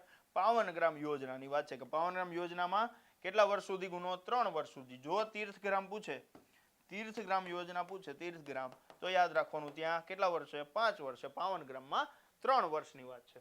ત્યાર પછી નેક્સ્ટ સવાલ ઉપર જઈએ. નેક્સ્ટ સવાલ આપણી સામે ડિસ્પ્લે ઉપર છે. શું શોધવાનું કીધું છે આપણને? સૌથી પહેલા ખોટા વિધાન કેવા કરવાના છે? ચકાસવાના છે. ખોટા વિધાન ચકાસી કાઢવાના છે. ચાલો, તીર્થગ્રામ યોજનામાં ગામને મળેલ કુલ અનુદાનના 50% જેટલું અનુદાન વધારે. ના ભાઈ, એવું કઈ છે નહીં. કઈ 50% 50% કઈ કીધા નથી. ત્રિસ્તરીય પંચાયતી રાજમાં સૌથી ઉપરનું સ્તર જિલ્લા પંચાયત છે. આ વિધાન સંપૂર્ણ સત્ય છે, કારણ કે સૌથી ઉપરનું સ્તર તો જિલ્લા પંચાયત જ છે ને. હા ભાઈ, સાચું છે. 50,000 થી 75,000 ની વસ્તી ધરાવતા વિસ્તારમાં જિલ્લા પંચાયત. ના ભાઈ, ત્યાં વસ્તીનો આવો સ્પષ્ટ કોઈ ઉલ્લેખ આપણે જોયો નથી. જિલ્લા પંચાયતમાં પણ તાલુકા પંચાયતની જેમ મહિલાઓ માટે 33% અનામત છે એ રાખવામાં આવે છે. 33% અનામત ના આવે ને, કેટલું અનામત આવશે? અનામત ત્યાં આવશે 50%. આપણને શું પૂછ્યું છે? ખોટું પૂછ્યું છે. તો ખોટા કયા કયા છે? પહેલું અને ચોથું. પહેલું અને ચોથું એ 2 ખોટા છે. તો પહેલું અને ચોથું આવતો એવો કયો છે? બી. ઓકે, તો પહેલું અને ચોથું ખોટું છે. તો જવાબ આપણો થઈ જશે બી. ઓકે, ચાલો. ત્યાર પછીનો નેક્સ્ટ સવાલ છે નીચેના વિધાનો ચકાસો. આમાંથી કયા વિધાનો સાચા છે એ શોધવાના છે. કયા વિધાનો સાચા છે એ શોધવાના છે. ચાલો, જિલ્લા પંચાયતમાં સાચા શોધવાના. જિલ્લા પંચાયતમાં સભ્ય સંખ્યા ઓછામાં ઓછી 32 ને વધુમાં વધુ 64. ના, આપણને તરત યાદ આવવું જોઈએ કે સાહેબ તમે સભ્ય સંખ્યા કીધી. પહેલા ગામમાં હતી 8 થી 16, પછી હતી 16 થી 32 અને પછી હતી 32 થી 52. તો આ કેવું થઈ જશે? ખોટું થઈ જશે. ત્યાર પછી બીજું, તાલુકા પંચાયતની જેમ જિલ્લા પંચાયતમાં પણ પ્રથમ સભ્યોને ચૂંટવામાં આવે છે, ત્યારબાદ તે પ્રત્યક્ષ મતદાન દ્વારા પ્રમુખ અને ઉપપ્રમુખની નિમણૂક કરે. આ સાચું છે. ત્યાર પછી જિલ્લા પંચાયતની મુદત 5 વર્ષની હોય છે. સાચું છે. જિલ્લા પંચાયતના વહીવટી વડાને જિલ્લા વિકાસ અધિકારી તરીકે ઓળખવામાં આવે છે. ઓકે, તો ચોથું પણ કેવું છે? સાચું છે. નહીં, જો અહીંયા એક વસ્તુ નહીં થશે. અહીંયા પ્રત્યક્ષ મતદાન એટલે કે આપણે પ્રત્યક્ષ મતદાન કરવા માટે જઈ શકતા નથી. તો અહીંયા જે પ્રમુખ અને ઉપપ્રમુખની વરણી અથવા તો નિમણૂક થાય છે, કેવી રીતે થાય છે? અપ્રત્યક્ષ ચૂંટણી દ્વારા થાય છે. કેવી રીતે થાય છે? અપ્રત્યક્ષ. આપણે ચૂંટણીમાં ત્યાં ભાગ લઈ શકતા નથી. તો આ વિધાન થઈ જાય ખોટું. આપણે શોધવાના છે સાચા. તો આપણો જવાબ આવશે પહેલું, બીજું ખોટું. તો સાચા છે ત્રીજું અને ચોથું. આપણો સાચો જવાબ બનશે 3 અને 4 છે કેવા છે? સાચા છે. ઓકે, નેક્સ્ટ સવાલ ઉપર જઈએ. શું શોધવાનું છે? નીચેનામાંથી ખોટું વિધાન શોધવાનું છે. જિલ્લા વિકાસ અધિકારી ની નિમણૂક રાજ્ય સરકાર દ્વારા કરવામાં આવે છે. વિધાન કેવું છે? સાચું છે. કેન્દ્ર સરકારની સીધી યોજનાનું સંકલન તેમજ અમલ જિલ્લા પંચાયત દ્વારા કરવામાં આવે. નહીં, અહીં કેન્દ્રની જગ્યાએ કોણ આવશે? રાજ્ય સરકાર. રાજ્ય સરકાર. ગ્રામ પંચાયત તેમજ તાલુકા પંચાયત પર દેખરેખ કરવાનું કામ છે જિલ્લા પંચાયતનું છે. સાચું છે. રાજ્ય સરકારની વિવિધ પ્રવૃત્તિ જેવી કે મહેસૂલ, શિક્ષણ, સહકાર, સિંચાઈ વગેરેનું કામ જિલ્લા કક્ષાએ સંચાલન જિલ્લા પંચાયત કરાવે છે. તો આ વિધાન પણ કેવું છે? સાચું છે. આપણને શું પૂછ્યું છે? ખોટું વિધાન. તો જવાબ શું આવશે? બી જવાબ છે આપણો અહીંયા સાચો બનશે. નેક્સ્ટ ક્વેશ્ચન ઉપર જઈએ.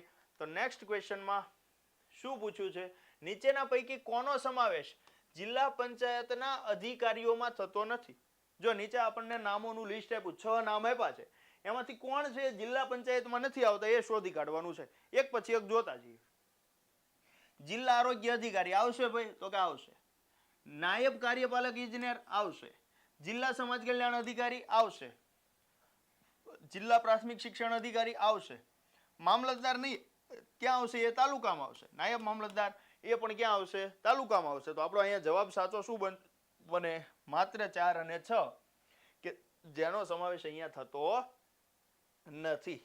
ચાલો, કારણ કે મામલતદાર અને નાયબ મામલતદાર બે એવા છે, ક્યાં આવશે? તાલુકા પંચાયતમાં આવશે. બાકીના બધા છે જિલ્લા પંચાયતમાં આવશે. ત્યાર પછી નેક્સ્ટ ક્વેશ્ચન ઉપર જઈએ. Question number 27. અહીંયા આપણે શોધવાનું છે કેવું? ખોટું વિધાન શોધી કાઢવાનું છે. ઓકે, ચાલો. પહેલું છે સમાજના નબળા વર્ગોને શિક્ષણ, સ્વાસ્થ્ય, સામાજિક અને આર્થિક સગવડ મળી રહે તેવી જવાબદારી સામાજિક ન્યાય સમિતિની છે. વિધાન કેવું છે? સાચું છે. સામાજિક ન્યાય સમિતિ ત્રણેય પંચાયતો હેઠળ આવતા નબળા વર્ગોને ન્યાય આપે છે. વિધાન કેવું છે? સાચું છે. સામાજિક ન્યાય સમિતિ ત્રણેય કક્ષાની પંચાયતોમાં 5 સભ્યોની બનેલી, ના 5 સભ્યોની બનેલી હોય એવું ફિક્સ હોતું નથી. તો આ વિધાન કેવું થઈ જાય? ખોટું થઈ જાય. પંચાયતી રાજના નિયમો મુજબ 3 સ્તરોએ સામાજિક ન્યાય સમિતિની રચના કરવી છે. કેવી છે? ફરજિયાત છે. આ વિધાન એ સાચું છે. આપણને શોધવાનું કીધું છે ખોટું. આપણો જવાબ બની જશે સી. જઈએ નેક્સ્ટ ક્વેશ્ચન ઉપર. નીચેનામાંથી સાચું વિધાન પસંદ કરવાનું છે. નીચેનામાંથી સાચું વિધાન પસંદ કરવાનું છે. કયું વિધાન સાચું છે? સત્ય શોધવાનું છે. ભારતમાં 1 લાખથી વધુ વસ્તી ધરાવતા શહેરોમાં નગરપાલિકા તેમજ 5 લાખથી વધુ ધરાવતા શહેરોમાં મહાનગરપાલિકાની રચના થાય. સાહેબ હાવ સાચું છે કે 1 લાખથી વધુ હશે ત્યાં નગરપાલિકા, 5 થી વધુ હશે ત્યાં મહાનગરપાલિકા. ઓકે, નગરપાલિકા અને મહાનગરપાલિકામાં સામાન્ય રીતે દર 5 વર્ષે ચૂંટણી થાય. સાહેબ આ વિધાન એ સાચું છે. શહેરી સ્થાનિક સ્વરાજ્યની સંસ્થાઓમાં વસ્તીના આધારે વિસ્તારો નક્કી કરવામાં આવે છે. એ સાચું છે સાહેબ. તો આ 4 કેવા છે? 4 વિધાનો આપણી સામે જે છે એ સંપૂર્ણપણે કેવા છે? સત્ય છે. એમાં બીજી કઈ વાત થઈ શકે નહીં. ચાલો, આપણે અહીંયા કેવા વિધાન ચકાસવાના છે? ખોટા વિધાન ચકાસવાના કીધા છે. ચાલો, ખોટા વિધાન આપણે ચકાસી કાઢીએ. પહેલું વિધાન છે કે નગરપાલિકાઓમાં વધુમાં વધુ સભ્ય સંખ્યા 28 હોય. ના ભાઈ, એવું કઈ વધુમાં વધુ કોઈ સંખ્યા નથી આપી. આપણને ઓછામાં ઓછી સંખ્યા છે એ 28 આપી, વધારેમાં વધારે નથી આપી. તો પહેલું વિધાન કેવું થઈ જશે? ખોટું થઈ જશે. બીજું છે નગરપાલિકા હેઠળ આવતા વિસ્તારોને વસ્તીને આધારે વોર્ડમાં વહેંચવામાં આવે છે. આ વિધાન સાચું. દરેક વોર્ડ દીઠ એક સભ્યની ચૂંટણી નહીં, એક સભ્યની ના આવે. કેટલા સભ્યોની ચૂંટણી આવશે? 4 સભ્યોની ચૂંટણી કરવામાં આવે. નગરપાલિકાના પ્રમુખ અને સભ્યો નિમણૂક પામેલા વડા છે. આ વિધાન છે એ પણ કેવું છે? અહીંયા ખોટું છે. નગરપાલિકાના પ્રમુખ અને સભ્યો નિમણૂક પામેલા નથી, પણ કેવા છે? ચૂંટ્યા છે ને એની ચૂંટણી અગાઉ કરી છે, પછી એ તો અંદરથી એમની પાછી નિમણૂક થાય છે, પણ હકીકતે છે કેવા? ચૂંટાયેલા છે. તો અહીંયા આપણો જવાબ શું બનશે? કેવા ચકાસવાના છે? ખોટા ચકાસવાના છે. આ ખોટું, આ ખોટું, આ ખોટું, પહેલું, ત્રીજું, ચોથું. તો આપણો જવાબ શું બની જશે? એ છે આપણો સાચો જવાબ બનશે. નેક્સ્ટ ક્વેશ્ચનમાં જઈએ. શું શોધવાનું છે?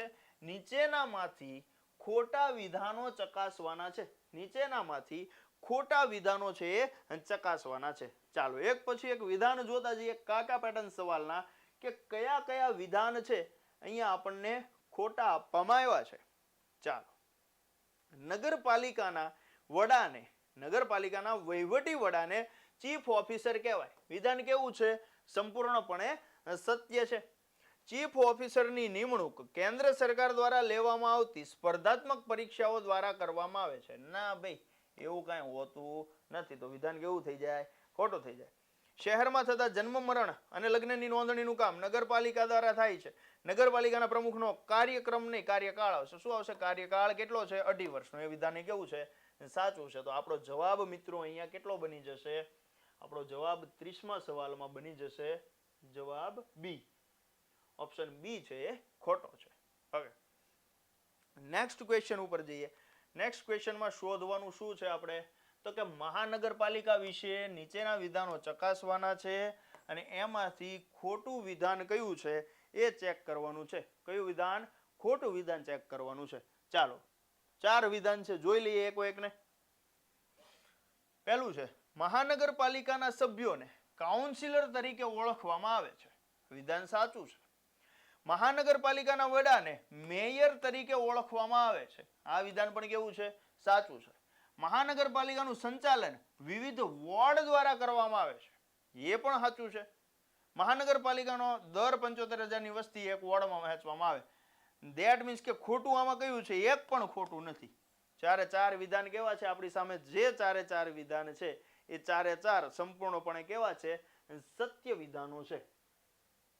ચાલો નેક્સ્ટ ક્વેશ્ચન 32. નીચેના વિધાનો ચકાસો. કેવા ચકાસવાના છે? આમાંથી સાચા વિધાન શોધવાના છે. એક પછી એક જોતા જઈએ કયા કયા સાચા છે.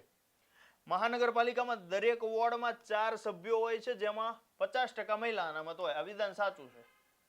મહાનગરપાલિકાના કોર્પોરેટને ચૂંટવાનું કામ મતાધિકાર ધરાવતા તમામ જે તે વોર્ડના નાગરિકોનું છે. એ સાચું છે.